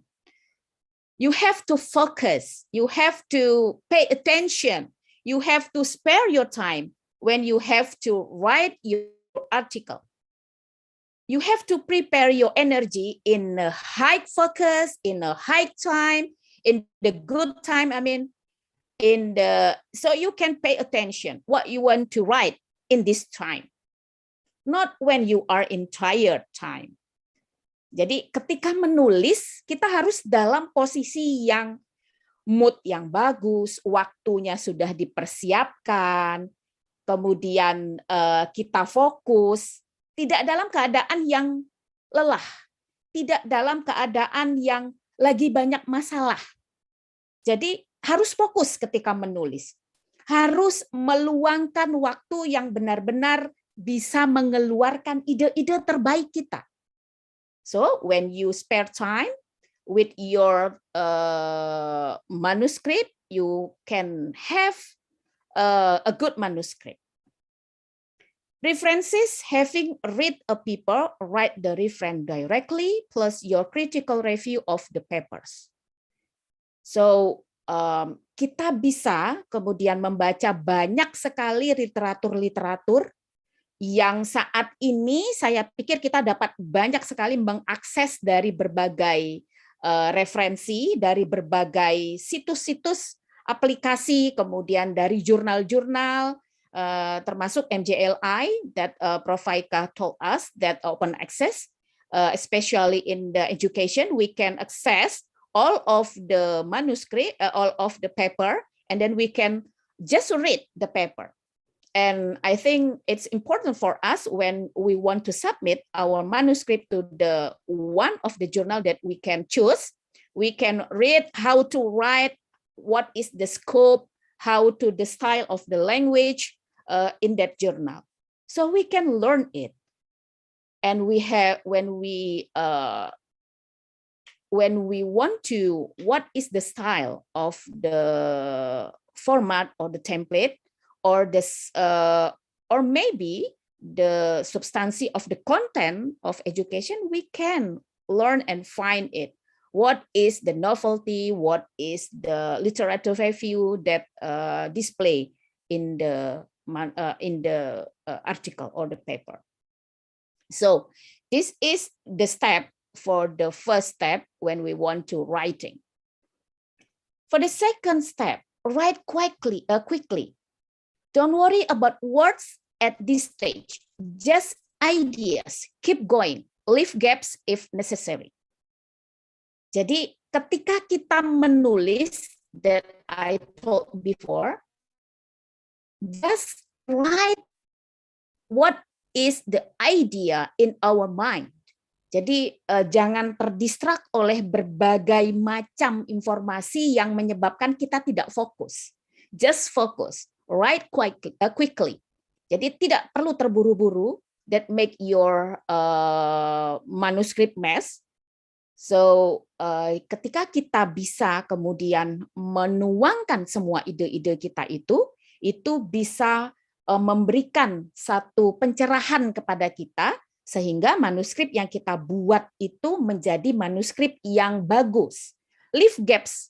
Jadi hilangkan semua masalah yang kira-kira bisa menyebabkan kita tidak bisa fokus untuk membuat dan mengeluarkan ide-ide terbaik kita. Expressing yourself in your own way will help you to say what you mean. So our manuscript is our idea. What in your mind, so you can expressing your idea and write in the good language, in a good expression. Write without editing. Don't try to get it right the first time. So we can make our manuscript without editing first. Just express our idea or maybe in our mind. Just write. Editing is for the next step. Use the heading from your outline. This is very important too. Jadi kita bisa menggunakan heading or maybe state of the art our from manuscript. We can make outline what we want to write in our manuscript with the step per step, and then we can fill the outline, and then we can make the manuscript with a good quality. Write the paper in parts. Don't attempt to write the whole manuscript at once. So maybe we can make our manuscript in the part per parts. Maybe in this day we want to write in our manuscript with the methodology first, maybe, or maybe in the result and discussion too. For me, especially for me, I always make the article from the methodology, and then I can write for the next step in another day for the result and discussion. So don't write the whole manuscript at once, or maybe in the same time. It's maybe make us to a little bit difficult when we want to make or write the whole manuscript at the same time, because we have to express our mind or for the every part or every subheading. So we can choose, maybe in this day we can write for the methodology first, and then tomorrow we can write for the introduction first, or it's up to you. Jadi ketika kita menuliskan paper atau manuskrip kita itu tidak perlu dalam satu hari itu selesai. Kita bisa membuat bagian per bagiannya dalam satu hari. Satu hari ini kita akan atau saya ingin menulis metodologinya dulu, metode penelitiannya dulu. Baru pada keesokan harinya saya akan menulis tentang result and discussion or finding atau temuannya apa. Pada hari berikutnya saya ingin menuliskan tentang kesimpulan atau conclusion-nya. Jadi tidak membuat manuskrip itu dalam satu waktu semua harus selesai. And I think it's a little bit difficult when we have to write the whole manuscript at the same time. And move on to the start writing for the third. Writing is a matter of practice. So more practice and practice again. It make us in a good practice, and I understand, and we can make a good quality paper when we have more and more practice. Jadi latihan dan latihan terus merupakan salah satu kunci ketika kita harus membuat manuskrip. Kadang-kadang harus ditolak di dalam satu international journal, tetapi it doesn't matter for us. When we declined our manuscript by the editor, and then we have to revise it in another time, we can practice, and we can revise the manuscript again and make a good quality manuscript. The more you read and write, the more you know how to do it. So if you want to publish our manuscript in the reputable journal, so you have to read the reputable journal too. Yeah, you have to read a good manuscript in a good reputable journal. So what you read and what you write, what you read is what you write. So if you read paper in the reputable journal, so you can write the manuscript when you have to submit your manuscript to the reputable journal too. Jadi ketika kita ingin mengirimkan artikel kita ke jurnal yang bereputasi, maka kita harus membaca juga artikel yang berada di jurnal yang bereputasi juga. For example, we want to submit our manuscript to the Q1 journal, so you have to read the article in the Q1 too. Don't read the article in the dari jurnal-jurnal yang juga kemudian di bawah Q1. Jadi you have to read and write the more you know how to do it. Jadi ketika kita membaca artikel di dalam jurnal yang bereputasi, kita bisa bagaimana melakukan itu. Just read and write and then adapt to the style required. Who is the reader? Jadi kita bisa meniru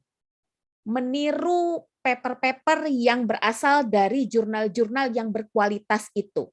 Apa yang dibutuhkan oleh jurnal yang nanti akan kita kirimkan artikelnya. Jadi apa saja yang diminta oleh jurnal-jurnal itu, apa yang dibutuhkan.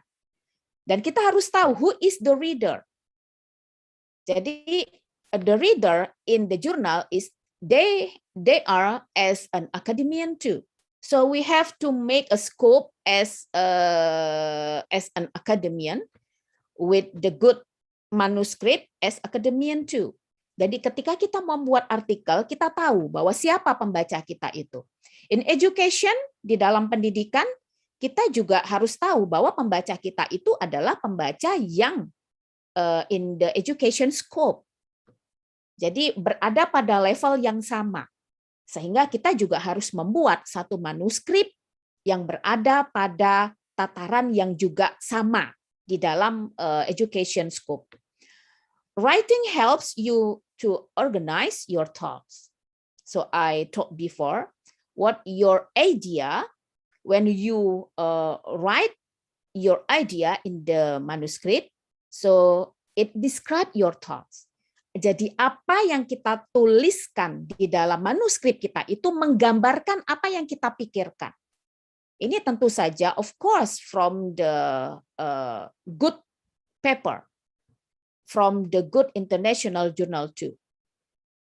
Read the high-level articles referring to your research area. As I talked before, when we want to read a good manuscript, so we have to read the high-level article too, from the international journal too. Jadi ini merupakan salah satu langkah bagi kita untuk membuat artikel di dalam dan dapat mengirimkannya di jurnal yang bereputasi. So this is the way of us when we want to submit our article to international journal, particularly in a good international journal, for these steps. What is the central message? I would like to give a central message for the first. Write down the 3 central point of your paper. Jadi tulislah beberapa hal yang sangat penting di dalam paper kita itu apa yang ingin kita sampaikan. what is the methodology, what is the novelty, what is the conclusion from our manuscript. So this is very important. And then we can make the outline and we can fill the outline with the 3 central points. Summarize your paper in 1 sentence. So when we want to write the novelty, make the good sentence in the 1 paragraph in 1 sentence, not make a lot of paragraph when it described in 1 topic, in 1 novelty. So describe your work to a college in 1 minute. We can share that Prof. Aika told us before, that when we have a comment maybe from the reviewers, or maybe when we to prepare the manuscript, we can share our work, we can share our manuscript to our college, yeah? And then ask them to read our manuscript. What is the weaknesses? What are the weaknesses? What are the revision that we can make from the weaknesses? Not only because the manuscript is not only for us, not only for ourselves. The manuscript, when it published in the journal, the reader from around the world can read our manuscript. So we can ask our collegia to read our manuscript when before we submit the manuscript to journal. Spend time on this, it will pay off. So I told before that we have to pay attention, have a good focus, in a high energy when we want to write the good manuscript. Target a journal. This will determine the style of the paper. So we can find our journal, when we want to submit the journal. We can find the style, we can find the format, we can find the template. Jadi ketika kita ingin mengirimkan manuskrip kita ke jurnal, kita dapat melihat bagaimana format dari jurnal itu. Bagaimana template-nya, kita harus ikuti. We have to follow.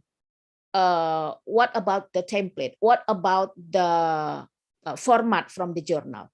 Language, citation, how to citate the paper, references, style, or use the APA or maybe Harvard or Vancouver, and etc. The focus may be clearly stated within the journal or may be determined by examining several recent issues of the targeted journal.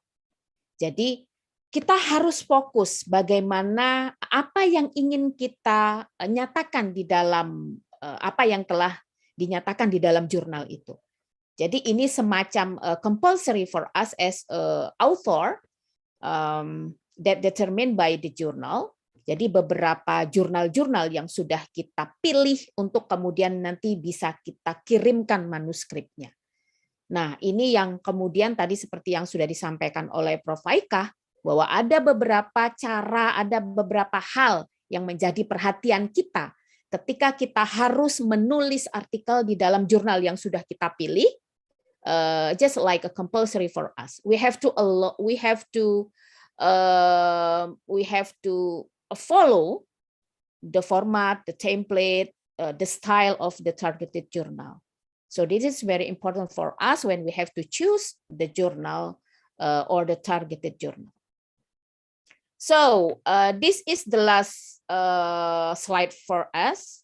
Don't teach me, I love to learn. This word is very simple word, but make me deeply understanding because this is described that we have to learn not only or maybe always push our lecturers to this particular to the student, but for ourselves, particular for me, I always learn again how to write the manuscript and then submit into the international journal. So we have to learn. We have to learn more and more. And see you in publication.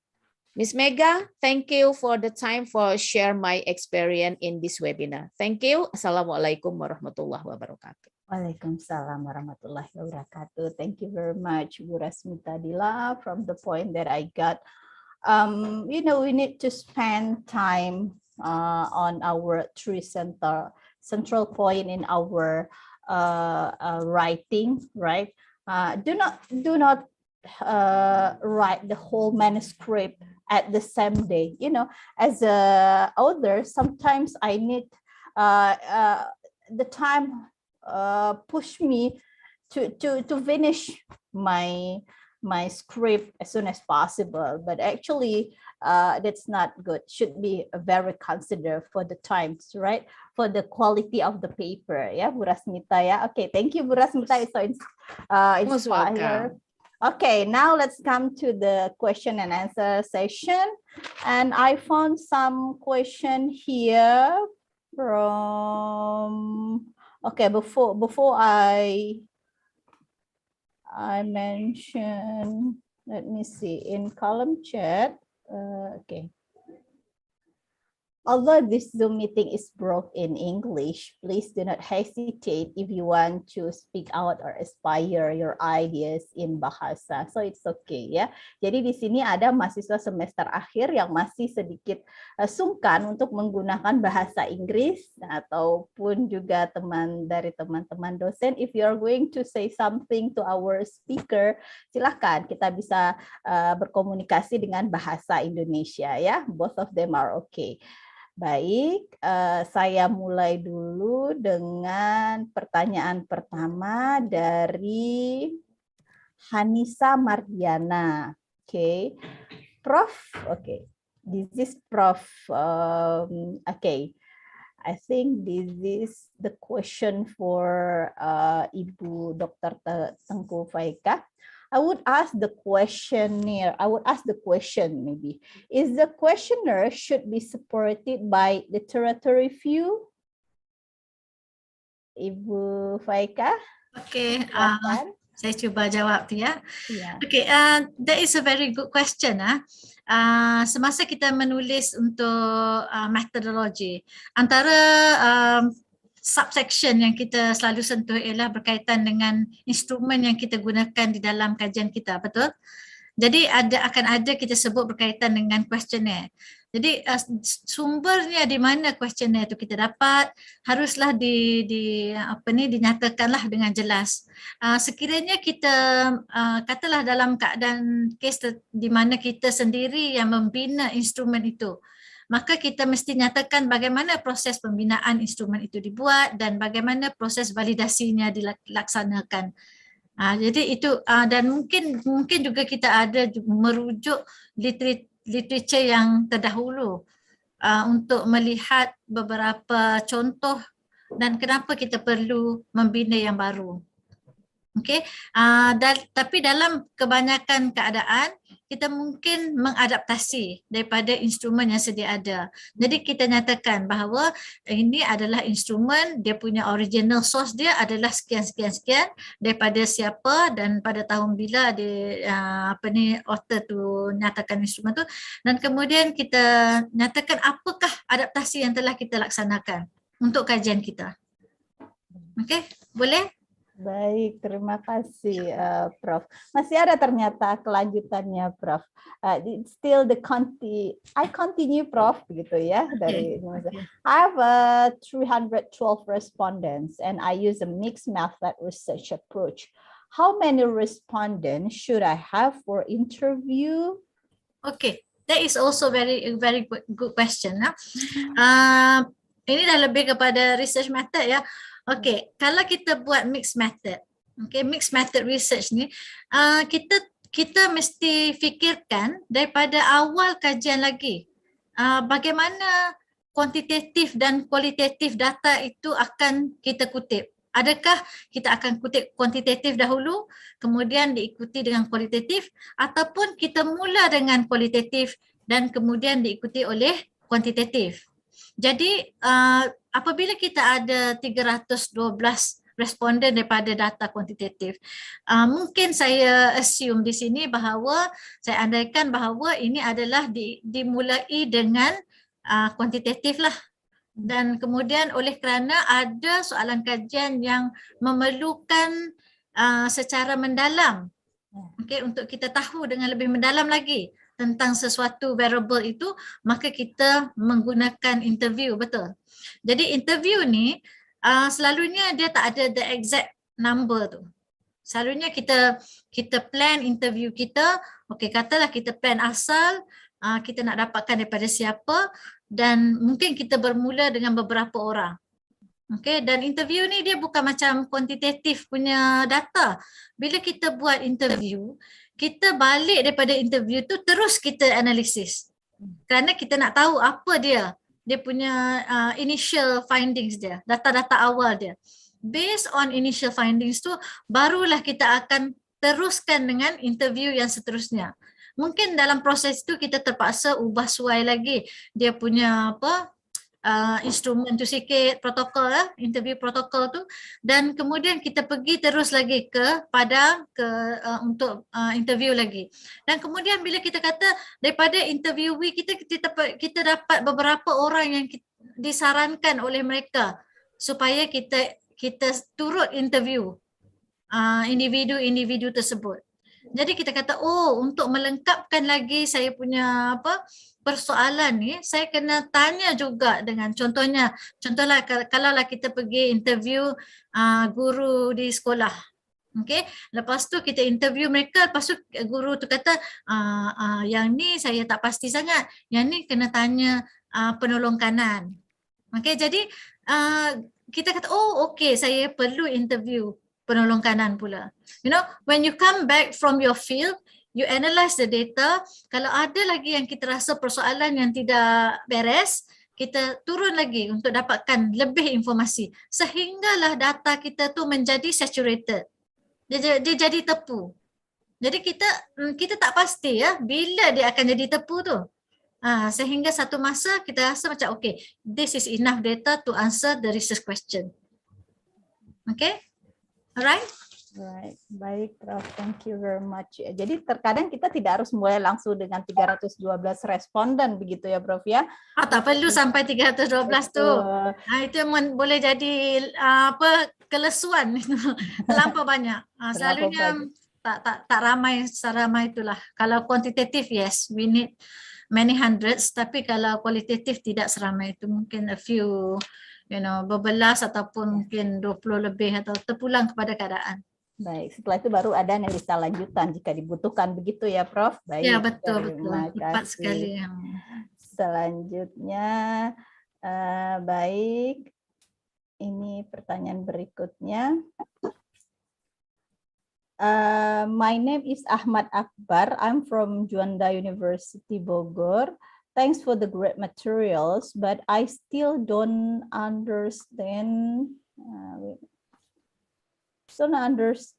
How do we ensure that our article will pass and be published by an international journal? Okay, probably it could be answered by Ibu Rasmita Dila. Okay.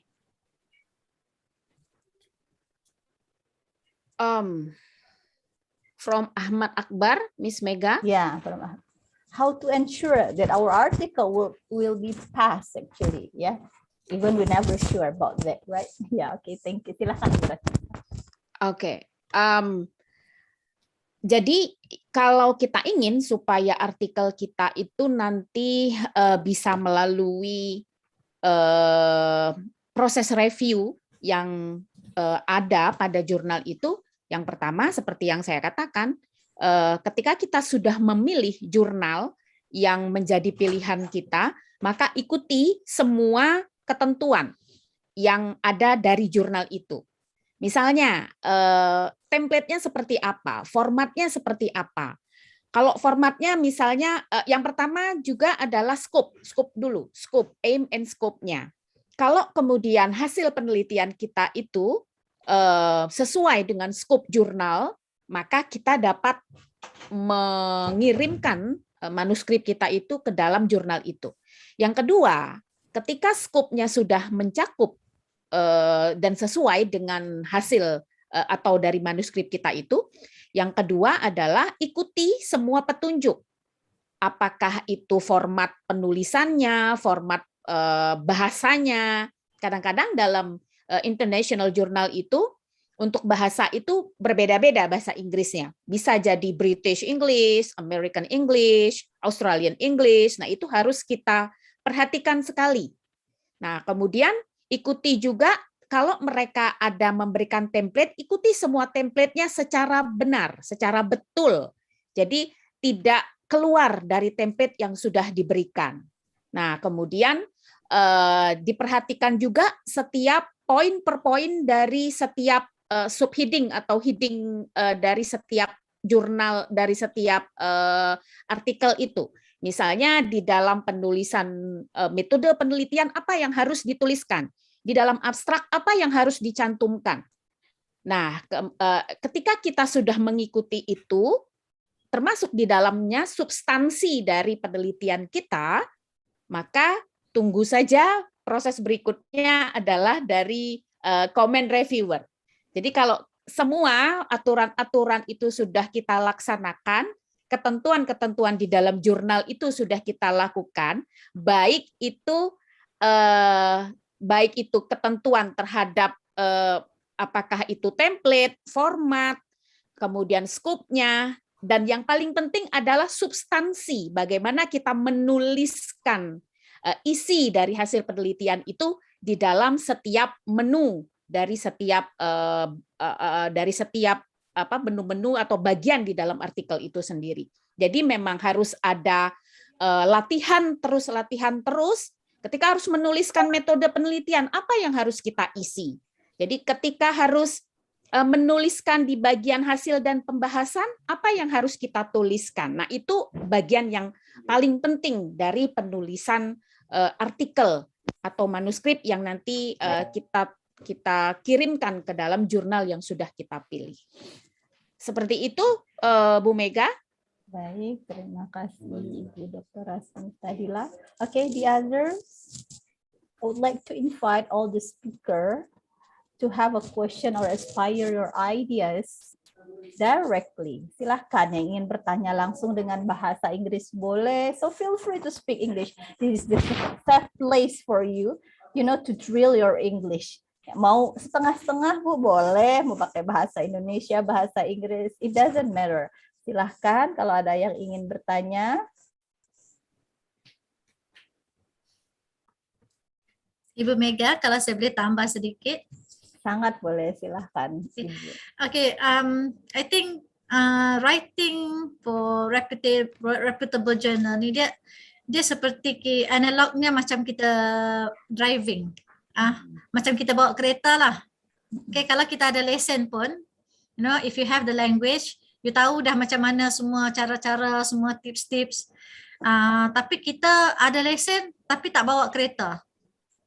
Jadi kita sampai bila pun kita tak akan pandai. Okay, bawa kereta. Jadi the only way to understand or to get to the destination, hanya satu cara ialah dengan buat hantar. Kalau kita kena reject pun kita akan mungkin terduduk dan rasa kecewa. Saya pernah mengalaminya, sekarang pun kadang-kadang saya hantar, saya belum tahu lagi sama ada diterima atau tak. Okay, dan kadang-kadang saya berdoa. Kalau dia lambat respon, saya rasa mungkin ada harapan. Kalau dia sebentar saja saya hantar, minggu depan sudah dapat jawapan. Aduh, saya khawatir bila saya buka email tu ialah rejection. Okay, sehingga saat ini pun saya masih lagi tidak dapat rasa selesa dengan menghantar jurnal. Okay, saya rasa any authors for that matter, walaupun you rasa macam dia ni dah hebat ke apa, tapi there is always no guarantee. Tapi ia satu experience yang enlightening. It's an enlightening experience. Macam kita bawa kereta kan, Indonesia kata tabrak, mungkin kita khawatir terlanggar ke apa kan. Tapi kita buat dengan berhati-hati, mengambil tips pelbagai daripada mentor kita mungkin. Okay, jadi akhirnya pada suatu hari kita akan sampai ke destinasi yang jauh itu. International journal tu mungkin destinasi yang jauh lah. Mungkin awal-awal kita baru berjinak dengan local journal dulu, you know. Dan mungkin sebagai author kedua atau ketiga. Okay, so just try do it. Okay, just do it all the time and learn from the process. InsyaAllah. InsyaAllah. Terima kasih Ibu Dr. Faikah. Betul sekali Ibu. Karena saya juga merasakan ketika membuka email itu, jadi sometimes feedback yang cepat itu bukannya membahagiakan tapi membuat kita deg-degan begitu, seperti yang Bu Faikah bilang bahwa cepat sekali direspon, proudly rejected begitu. Wah, ternyata Prof juga merasakan hal yang sama. Saya pikir Bu Rasmita Dila, Ibu Dr. Faikah ini sudah sangat sudah sangat stabilized begitu ya di dunia penjurnalan internasional begitu ya. Berarti memang betul bahwa writing itu adalah sebuah proses ya Prof ya, dan kita tidak akan sampai kepada tujuan utama kita kalau kita tidak mencoba. Just try it out ya, walau seperti berkendara, kalau tidak coba walaupun pelan-pelan juga tetap itu harus dilakukan. Baik, terima kasih Ibu Faikah. Silahkan jika ada yang masih ingin bertanya. Sayang sekali ini untuk dilewatkan. Bapak Ibu, teman-teman mahasiswa semua. Langsung dari narasumbernya ini. Apapun bisa Anda tanyakan. Oke, sambil menunggu, saya izin bertanya, lalu bagaimana cara kita menemukan jurnal terbaik sebagai jurnal target kita? Boleh Ibu Faikah menambahkan begitu, nanti boleh ditambahkan juga dengan Ibu Rasmita Dila, supaya kita benar nih, this is the proper journal for my article, itu ada kiatnya tidak ya Ibu Faikah? Okay, sekarang ni satu platform yang popular ialah Scopus lah, Scopus ataupun WAS. Apabila kita hendak menulis jurnal pun, kita merujuk kepada artikel-artikel yang bagus, maksudnya yang datang daripada good journals. Jadi sebenarnya kita mungkin terlepas pandang semasa kita buat citation, buat references tu. Sebenarnya jurnal-jurnal yang ada dalam references kita tu adalah jurnal-jurnal yang berkaitan dengan artikel yang kita tulis. Jadi itu adalah sumber untuk kita menghantar juga kepada jurnal tersebut. Jadi senang saja, bila kita rujuk kepada jurnal tu untuk penulisan tentang topik tersebut, tentulah jurnal yang kita rujuk itu juga merupakan satu avenue, satu platform untuk kita publish. Jadi itu satu. Yang kedua ialah of course kita visit Scopus itu sendirilah. Kita masuk dalam Scopus, masukkan dia punya keywords ke, ataupun tengok dia punya field ke, search journal daripada Scopus itu sendiri. Jadi kita boleh be sure that okay, these are the potential journals yang kita nak ni. Kita boleh buat saringan, boleh filter ikut, mungkin kita kata kita nak target Q3. So kita saring okay, Q3 journals only. Dan kita tengoklah daripada situ kita pergi pick a few titles yang kita rasa macam okay, yang ni mungkin yang title yang sangat rapat dengan tajuk yang sangat sesuai. Dan kita pergi baca scope dia pula. Itu cara kita. Shortcut tu mungkin tak ada lah. Saya rasa yang tadi agak shortcut dah. Kalau yang kita tengok references tu, itu mungkin satu idea untuk kita lah. Oh, these are the dia punya sources of reference. Okay, so this might be the potential platform for me to publish too. Okay, wallahualam. Thank you, Prof. Bu Rasmita, would you please to have additional information or comment? Yeah. It is same answer actually to Prof. Faikah. Indonesia dan Malaysia saya pikir salah satu indikator international journal with the high quality is like a Scopus or Web of Science. Jadi kiblatnya Indonesia dan Malaysia itu hampir sama saya pikir. Jadi Scopus kalau tidak Web of Science. And then Q1 or Q2 salah satu target yang ingin kita capai pada akhirnya. Mungkin pada awal-awal kita ingin berkenalan terlebih dahulu dengan jurnal-jurnal internasional itu di yang mungkin di non-Q atau di Q4 atau Q3 untuk di awal-awal. Nah, baru target akhir memang harus ke Q1 atau Q2, walaupun itu tidak mudah. It's not easy, but it possible to us to publish our paper in the targeted journal. Sama juga seperti Web of Science. Kita harus masuk ke Clarivate Analytics, kemudian kalau kita ini kebetulan di in education scope, jadi di bidang pendidikan, dan kalau di Scopus itu atau mungkin kita bisa lihat di Scopus itu biasanya ada list setiap 6 bulan sekali, bahkan mungkin sekarang tidak hanya 6 bulan sekali, kadang-kadang tuh 2 bulan sekali sepertinya mereka sudah mengeluarkan list mana saja jurnal-jurnal yang memang masih aktif atau ongoing gitu ya. Nah, kemudian kita juga bisa mengecek di Simago, walaupun itu sedikit telat kalau di Simago ya dibandingkan dengan Scopus. Jadi saya lebih suka langsung ke Scopus, web Scopus untuk melihat itu dan melihat bagaimana kuartil-kuartil itu, dan dikhususkan kepada kalau kita sendiri di education, ya berarti cari di education. Dan setelah tahu di education, kita lihat topik yang paling spesifik dari riset kita itu sendiri apa. Kalau saya mungkin di inclusive education, so I will figure out it. Jadi saya harus mencari yang topiknya juga inclusive education. Dari situ ketika saya sudah mendapatkan jurnal target, saya kemudian mencari contoh artikel yang sudah diterbitkan yang hampir mirip-mirip dengan riset saya sehingga bisa menjadi panduan atau pedoman saya untuk menulis.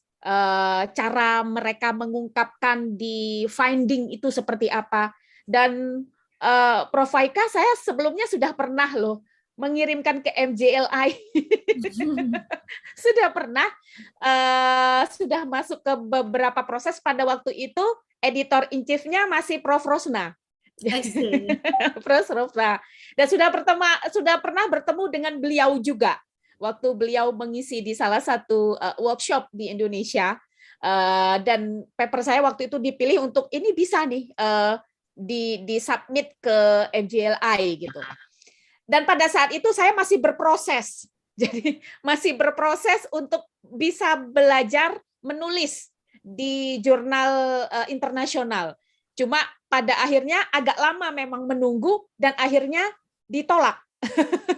Di reject gitu. Dan saya belajar dari itu. Artinya di awal-awal kita boleh sedih, kita boleh lemas, kita boleh merasa bahwa tulisan saya tidak ada artinya gitu. Tapi dari situ saya harus punya energi baru untuk melihat apa yang menjadi kelemahan tulisan saya. Dan kemudian move on ke proses berikutnya untuk merevisi kembali dan kemudian mengirimkan artikel itu ke jurnal Scopus juga, Q2, dan sekarang sudah publish gitu. Sudah publish. Itu yang prosesnya lebih mahal ya, Prof. Ya, prosesnya betul. Lebih mahal dibandingkan dengan hasil akhirnya. Dari situ kemudian kita bisa banyak belajar, dan latihan itu salah satu cara untuk terus practice dan tidak patah semangat untuk kemudian untuk mau menulis lagi dari hasil. Kadang-kadang sedih juga mendengarkan komentar dari para reviewer. Pengen apa ini, bagaimana ya reviewer ini kok bisa seperti ini. Saya sudah melakukan itu, tapi kok masih kurang gitu. Rasanya mau berontak, mau melawan gitu. Tapi ya itulah, mereka adalah, apalagi kalau dari jurnal-jurnal, saya yakin sekali dari MJLI itu reviewernya yang luar biasa, dan itu banyak sekali masukan untuk saya. Itu harganya mahal.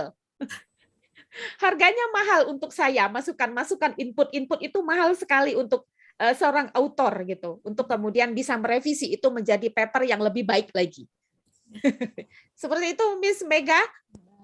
Terima kasih Ibu Rasmita Dila.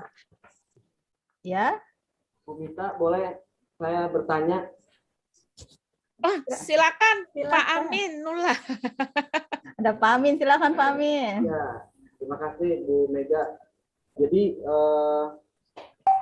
saya betul kata Bu Mita, kalau kita menyampaikan artikel kadang-kadang suka ditolak gitu ya. Nah, pertanyaan saya apa namanya apa sih kira-kira yang apa namanya membuat sebuah jurnal katakanlah Scopus itu menjadi discontinued. Nah ini kita. Oh. Oke. Itu saja mungkin ya. Terima kasih. Mungkin Prof. Faikah yang sudah punya pengalaman mengurus jurnal. Saya coba ya. Oke, sebenarnya ada this is not from the Scopus punya perspektif lah, tapi daripada pengalaman kita jaga jurnal kita, antara perkara-perkara yang perlu kita perhatikan adalah isu berkaitan dengan skop tadilah. Kadang-kadang sebuah jurnal tu bila dia nyatakan bahawa dia akan terbitkan this particular area, skop-skop tertentu. Tetapi nyatanya apabila dia terbitkan isu-isu dia tu ada artikel-artikel yang tidak berkaitan dengan skop tersebut, maka Scopus berkemungkinan boleh tarik balik. Okey, yang kedua ialah dari segi timeliness. Okey, sangat penting untuk jurnal untuk menjaga dia punya time of publication tu. Scopus dia sangat-sangat pentingkan bahawa jika kita declare untuk publish January and July for example, tetapi kita terbabas, maka Scopus akan bagi amaran dan jika itu berlaku lagi mereka mungkin akan tarik semula. Okey. Lepas tu unethical macam unethical business lah, macam yang saya kata tadi. Unethical business ni maksudnya dia nampak sangat dia publish artikel for profit making. Okay, maksudnya dia just apa ni terima dengan banyaknya dan mungkin ditambah lagi dengan reviewing proses yang tidak jelas. Okay, jadi reviewing proses tu sebenarnya Scopus dia akan audit balik. Jadi siapa reviewer untuk setiap artikel tu, adakah reviewer ini adalah dalam field yang tersebut sesuai ataupun tidak, mereka ni siapa. Okey, jadi antara perkara-perkara yang diperhatikan oleh Scopus adalah yang itulah. Jadi untuk manage journal ni kita kena betul-betul jagalah supaya kita jaga dia punya publication tu. Publication quality is very important. Yang tu sangat, dia punya timeliness, dia punya quality of papers, siapa reviewers, dia mesti telus. Okey, dan ia tidak berlaku sesuatu benda yang boleh jeopardize the reputation of the journal. Jadi Scopus kalau dia dapati bahawa kita tidak mengikuti garis panduan dia tu, mereka mungkin boleh tarik balik. It can happen to any journal, tapi obviously untuk yang memang profit making kau dia buat betul-betul tu, itu memang jelas lah. Mereka akan one day mereka akan mendapatlah. Okay. So how to become to title article to sexy? Bagaimana supaya katakanlah judul-judul sebuah artikel katakanlah yang seksi dan dimau oleh Scopus katakanlah, Prof. I'm sorry, I didn't get that. I'm sorry. Jadi boleh saya ini kan Pak Aming. Jadi mungkin ada tips atau triksnya Prof, bagaimana kita untuk merumuskan judul yang dalam tanda petik atau dalam tanda kutip itu menarik atau seksi gitu ya. Saya mohon izin menggunakan kata-kata dari Pak Aming bahwa supaya itu bisa dilirik oleh reviewer atau editor dulu setidaknya, begitu Prof. Mohon izin. Oh okey, title lah. Ini satu challenge yang saya sendiri pun rasa macam sukar ya. Okey. Sebenarnya kadang-kadang title tu most of our work datang daripada research yang kita buat, mungkin contohnya postgraduate research kan. Jadi kalau kata thesis punya title dia very straightforward. Dia macam okey, hubungan antara, contohlah kan. Jadi kalau untuk artikel kita kena tweak sikit supaya dia nampak menarik lagi. Okey, mungkin instead of apa benda isu yang kita nak highlight most, mungkinlah kita kata keberkesanan guru. Apakah kontribusi community terhadap keberkesanan guru. Kalau mungkin title tesisnya mungkin simple saja. Pengaruh komuniti terhadap keberkesanan guru. Sangat straightforward. Tapi kita cuba tweak sikitlah supaya nampak yang mana yang kita nak highlight dan kemudian cuba bermain dengan bahasa itulah. Saya pun tak dapat nak bagi tips yang betul-betul jelas. Kalau kita boleh kutip beberapa contoh mungkin nampak sedikit lah kan. But unfortunately now saya tak ada contoh-contoh yang boleh saya share. Jadi insyaAllah kalau kata kita tengok study balik artikel dalam jurnal-jurnal yang kita cuba nak publish tu, tengok dia punya titles tu, tengok macam mana kita boleh follow dia punya style tu. Okay, saya suka bila Dr. Rasmita sebut tentang copy the style of writing tu. Copy the style of writing. Kita bukan nak copy content, tapi kalau kita copy content nampak plagiarize pula kan. Tapi copy the style of writing tu. Okay, sehingga kita dapat dia punya dia punya groove tu, kita dapat punya okay, this is how they want it. Ini rupanya yang mereka nak. So kita berjinak dengan jurnal tu, kita baca artikel dia, kita cuba dapatkan rentak penulisannya dan kita baru boleh dapat roh dia tu. Okay, kalau tak orang baca kita punya artikel tu, dia kata artikel tu tak ada roh. Okay, dia cuma artikel nampak macam tu saja. Play around with the language to get the best of titles, insyaAllah. Tapi title mesti relevan lah. Bukan hanya catchy tapi relevan. Baik, terima kasih Prof. Faika. Ada tambahan dari Ibu Rasmita? Because we are going to go to the end of the seminar. Mohon izin bertanya Bu Mega. Oh iya, silahkan. Silahkan memperkenalkan diri Bapak, kemudian menyebutkan pertanyaan. Silahkan. Assalamualaikum warahmatullahi wabarakatuh. Waalaikumsalam warahmatullahi wabarakatuh. Perkenalkan, saya Wildan dari Prodi Ekonomi Syariah. Saya ingin izin bertanya ke Prof. Faika. Ini Bu, waktu saya menulis tesis di bidang wakaf, saya melihat artikel wakaf yang publish di jurnal bereputasi atau Scopus itu banyak sekali dari Malaysia, sedangkan dari Indonesia itu bisa dibilang masih sedikit.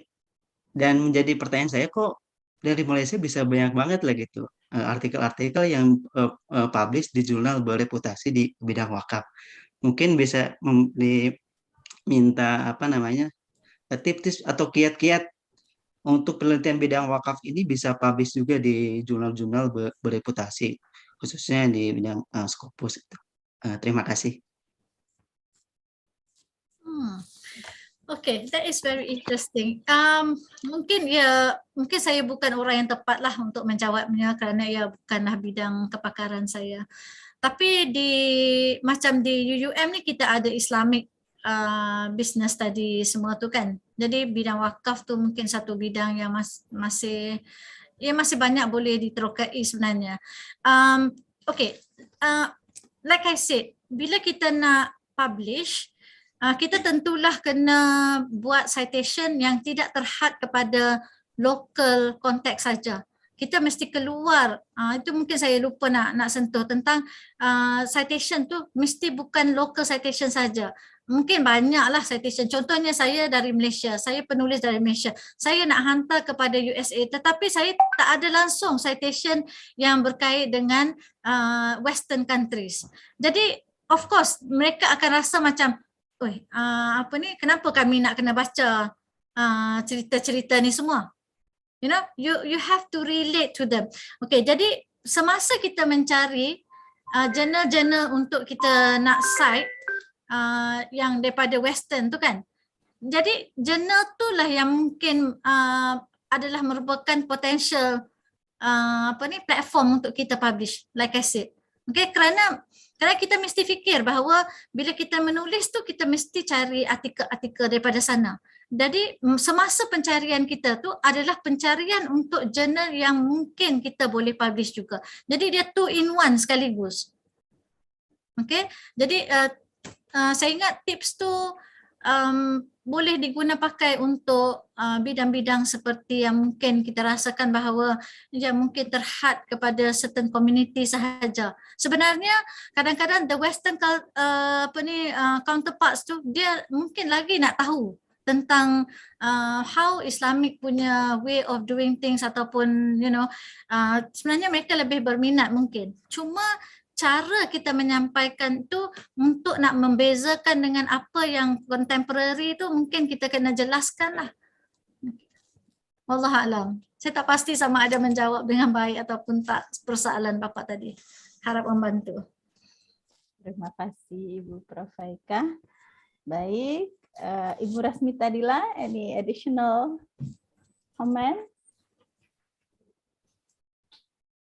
That's enough? Oke. Oke. Silakan. Sedikit saja.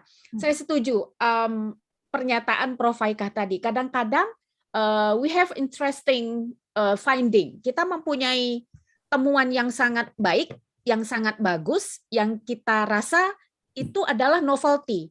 Tapi kita tidak bisa atau belum bisa menuliskannya dengan baik di paper itu. Itu yang menjadi kendala sebenarnya. Jadi kita sudah membaca riset sebelumnya bahwa kita kemudian mempunyai temuan ini lebih menarik dan lebih bagus, ada hasil yang membedakan antara artikel kita dengan orang lain. Tapi ketika harus mengungkapkan itu di dalam artikel itu salah satu kesulitan kita.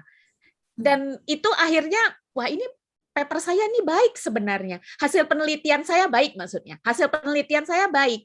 Tapi ketika kita tidak bisa menuliskannya dengan baik di paper dan pembaca seluruh dunia atau khususnya editor itu karena penulisan kita yang tidak baik itu menyebabkan mereka menolak paper kita. Itu yang paling sering terjadi. Jadi bagaimana kita menuliskannya dengan baik, walaupun kadang-kadang temuan kita tidak terlalu signifikan, artinya novelty-nya tidak terlalu banyak, tapi sangat baik walaupun sedikit gitu.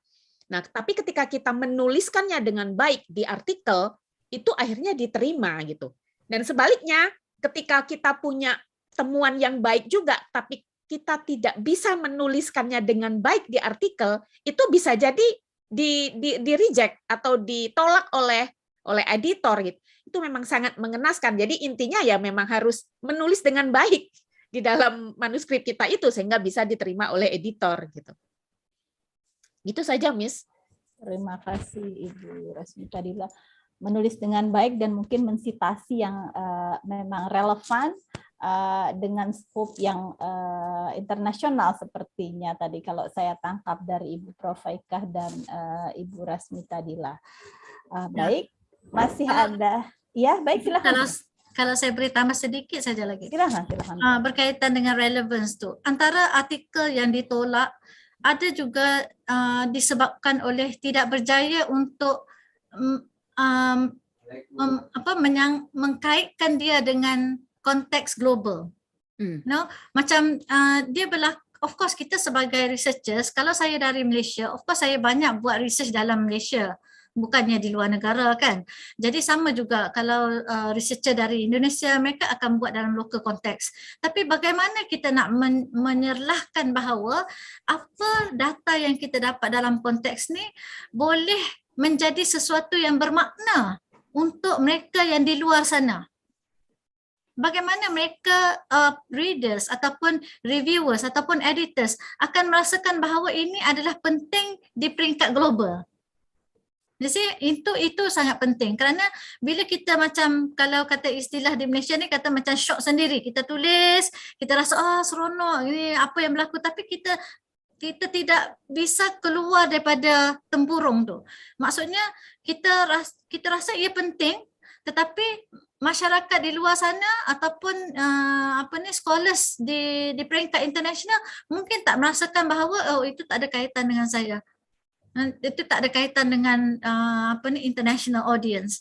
Mungkin mereka akan rasakan bahawa readers nanti tidak boleh merasakan kesan daripada penulisan kita. Jadi yang tu kita kena fikirkan daripada perspektif mereka di peringkat global sana. Kalau mereka baca saya punya ni, adakah mereka akan faham? Adakah mereka akan boleh relate? Boleh berhubung kait, merasa terkesan dengan penulisan itu. Wallahualam. Baik, terima kasih Ibu Prof. Haika.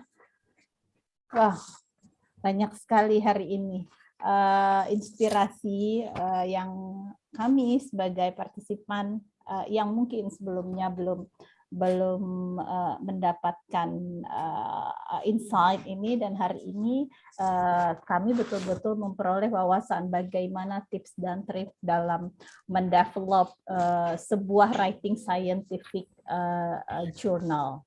Baik, masih ada yang ingin bertanya Bapak Ibu? Oke.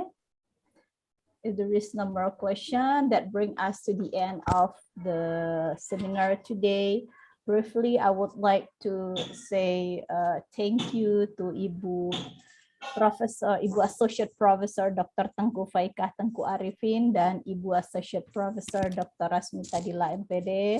Thank you for the inspire motivation today. Akhir kata, saya selaku moderator undur diri. Semoga kita dapat berjumpa kembali dalam webinar-webinar lainnya. Terima kasih. Wabillahi taufiq wal hidayah. Wassalamualaikum warahmatullahi wabarakatuh. Waalaikumsalam. Waalaikumsalam warahmatullahi wabarakatuh.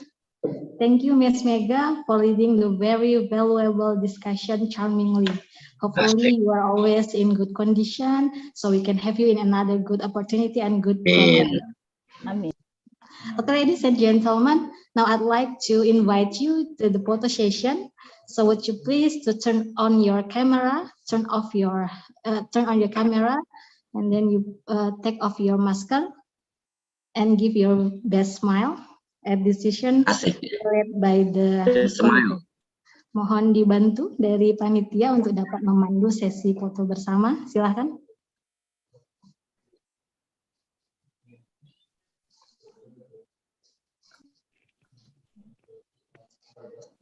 Bu Mita, senyum Bu Mita.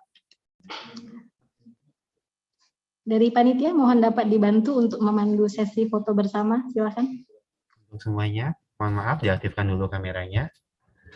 Mulai ya, untuk set pertama 1, 2, 3, set kedua 1, 2, 3, set ketiga 1, 2, 3, set keempat 1, 2, 3, set kelima 1, 2, 3, set keenam 1, 2, 3, set ketujuh 1, 2, 3, untuk set ke-8 1, 2, 3, untuk set ke-9 1, 2, 3, untuk set 10 1, 2, 3, untuk set terakhir 1, 2, 3. Baik, terima kasih semuanya. Saya kembalikan kepada moderator. Okay, thank you. Ladies and gentlemen, we have now covered all whole session of this seminar very well, I should say. A big hope is that we are able to capture much valuable information and knowledge from all the speakers. And as mentioned earlier, the seminar is presented by Faculty of Islamic Religion and Teacher Education of Juanda University. Therefore, we would like to extend once again our appreciation to the Rector of Juanda University, Bapak Profesor Dr. Suhaidi SHMH, to the Dean of Faculty of Islamic Religion and Teacher Education, Ibu Zahra Husnul Latifah MPDI, to all the speakers, Ibu Associate Profesor Dr. Tengku Faikah binti Tengku Arifin, and Ibu Associate Profesor Dr. Rasmita Dila STMPD, to all the more than 300 participants and all the committee for making the seminar run successfully. To all the participants, we are pleased to announce you that you will get your certificate of this seminar by your registered email directly after you fill the form of attendance. If you have any problem, don't hesitate to contact us in Juanda University. Now we have arrived at the end of our program, and I'd like to end this program by saying a pantun. Universitas Juanda berada di Ciawi, kampusnya besar, indah, dan islami. Terima kasih sudah bergabung pada seminar ini. Sampai berjumpa pada kesempatan baik di lain kali. Thank you so much. Good afternoon. Salam Ramadan Karim. Wallahu yaqulul haq wa huwa yahdis sabil. Wassalamualaikum warahmatullahi wabarakatuh. Waalaikumsalam warahmatullahi wabarakatuh. Thank you, Prof. Thank you. Terima kasih atas ruang. Thank you so much. Assalamualaikum. Waalaikumsalam warahmatullahi wabarakatuh. Izin live.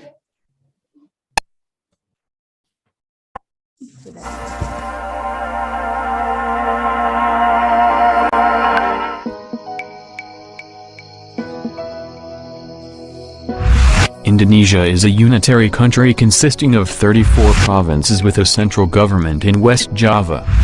Bogor City is part of the West Java region, which has an area of 59 km south of the capital city of Jakarta.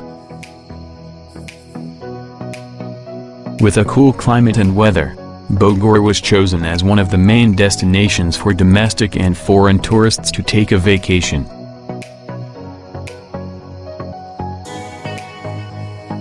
One of the purposes of the Republic of Indonesia is to educate the nation's life.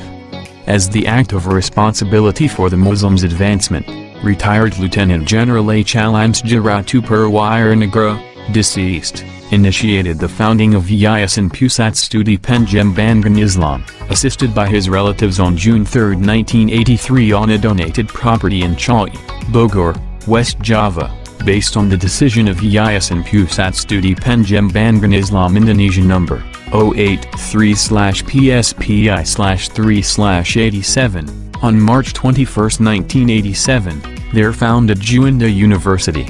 The name Juanda is chosen as the university name to commemorate Sundanese national hero, Juanda Karta Atjanja, born in Tasik Malaya on January 14, 1911, who served in the Republic of Indonesia's government administration. On June 8, 2006, the foundation statutes of PSPI were changed to Yayasan Pusat Studi Pengembangan Islam Amalia Indonesia, SPI. Juanda University in 2019 is an accredited higher education institution good, and entered into the Best University in Bogor and Sukabumi version of RISC Dikti, ranking 60 out of 2,174 universities in Indonesia. The University of Juanda possesses and practices 21 characters Tauhid as a basis in the association of daily life. Vision of Juanda University: to be the globally acknowledged research university united in Tauhid. Mission of Juanda University: to hold high quality and modern Pangkat Dharma of university in education, research, community service, professionalism and Tauhid integration to create graduates with intellectual, spiritual, emotional and social intelligent, competent, having entrepreneurial spirits, beneficial to society and the nation, and become Rahmatan lil Alamin. Juanda University runs a university consisting of Pangkat Dharma, education and teaching, research, community empowerment, professionality and Tawhid.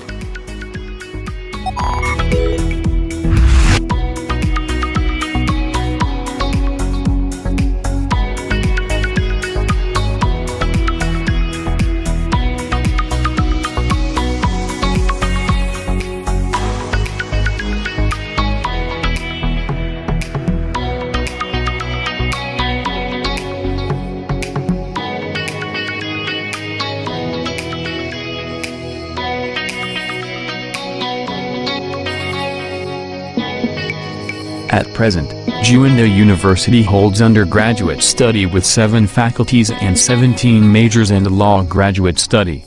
All majors have been accredited. Juanda University as an entity itself has been accredited lately by BANPT, Faculty of Agriculture.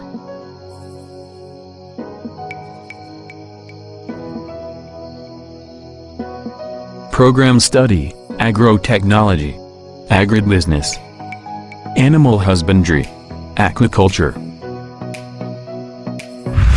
Faculty of Whole Food Science.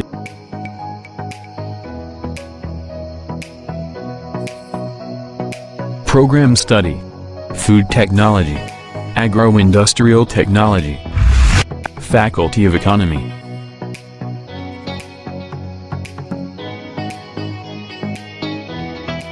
Program Study, Management, Accounting. Faculty of Social and Political Science.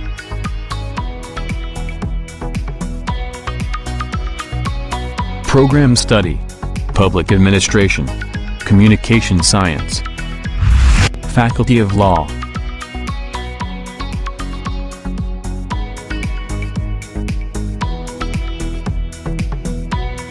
Program Study, Law.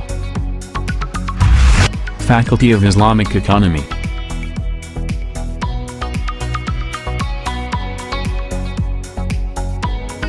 Program Study, Islamic Economics, Islamic Banking. Faculty of Education and Teachers Training.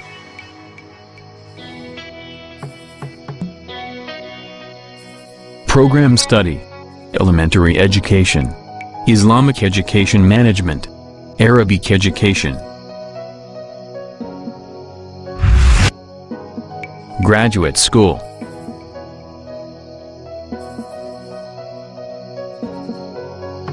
Program Study, Master of Law, Master of Public Administration, Master of Food Technology.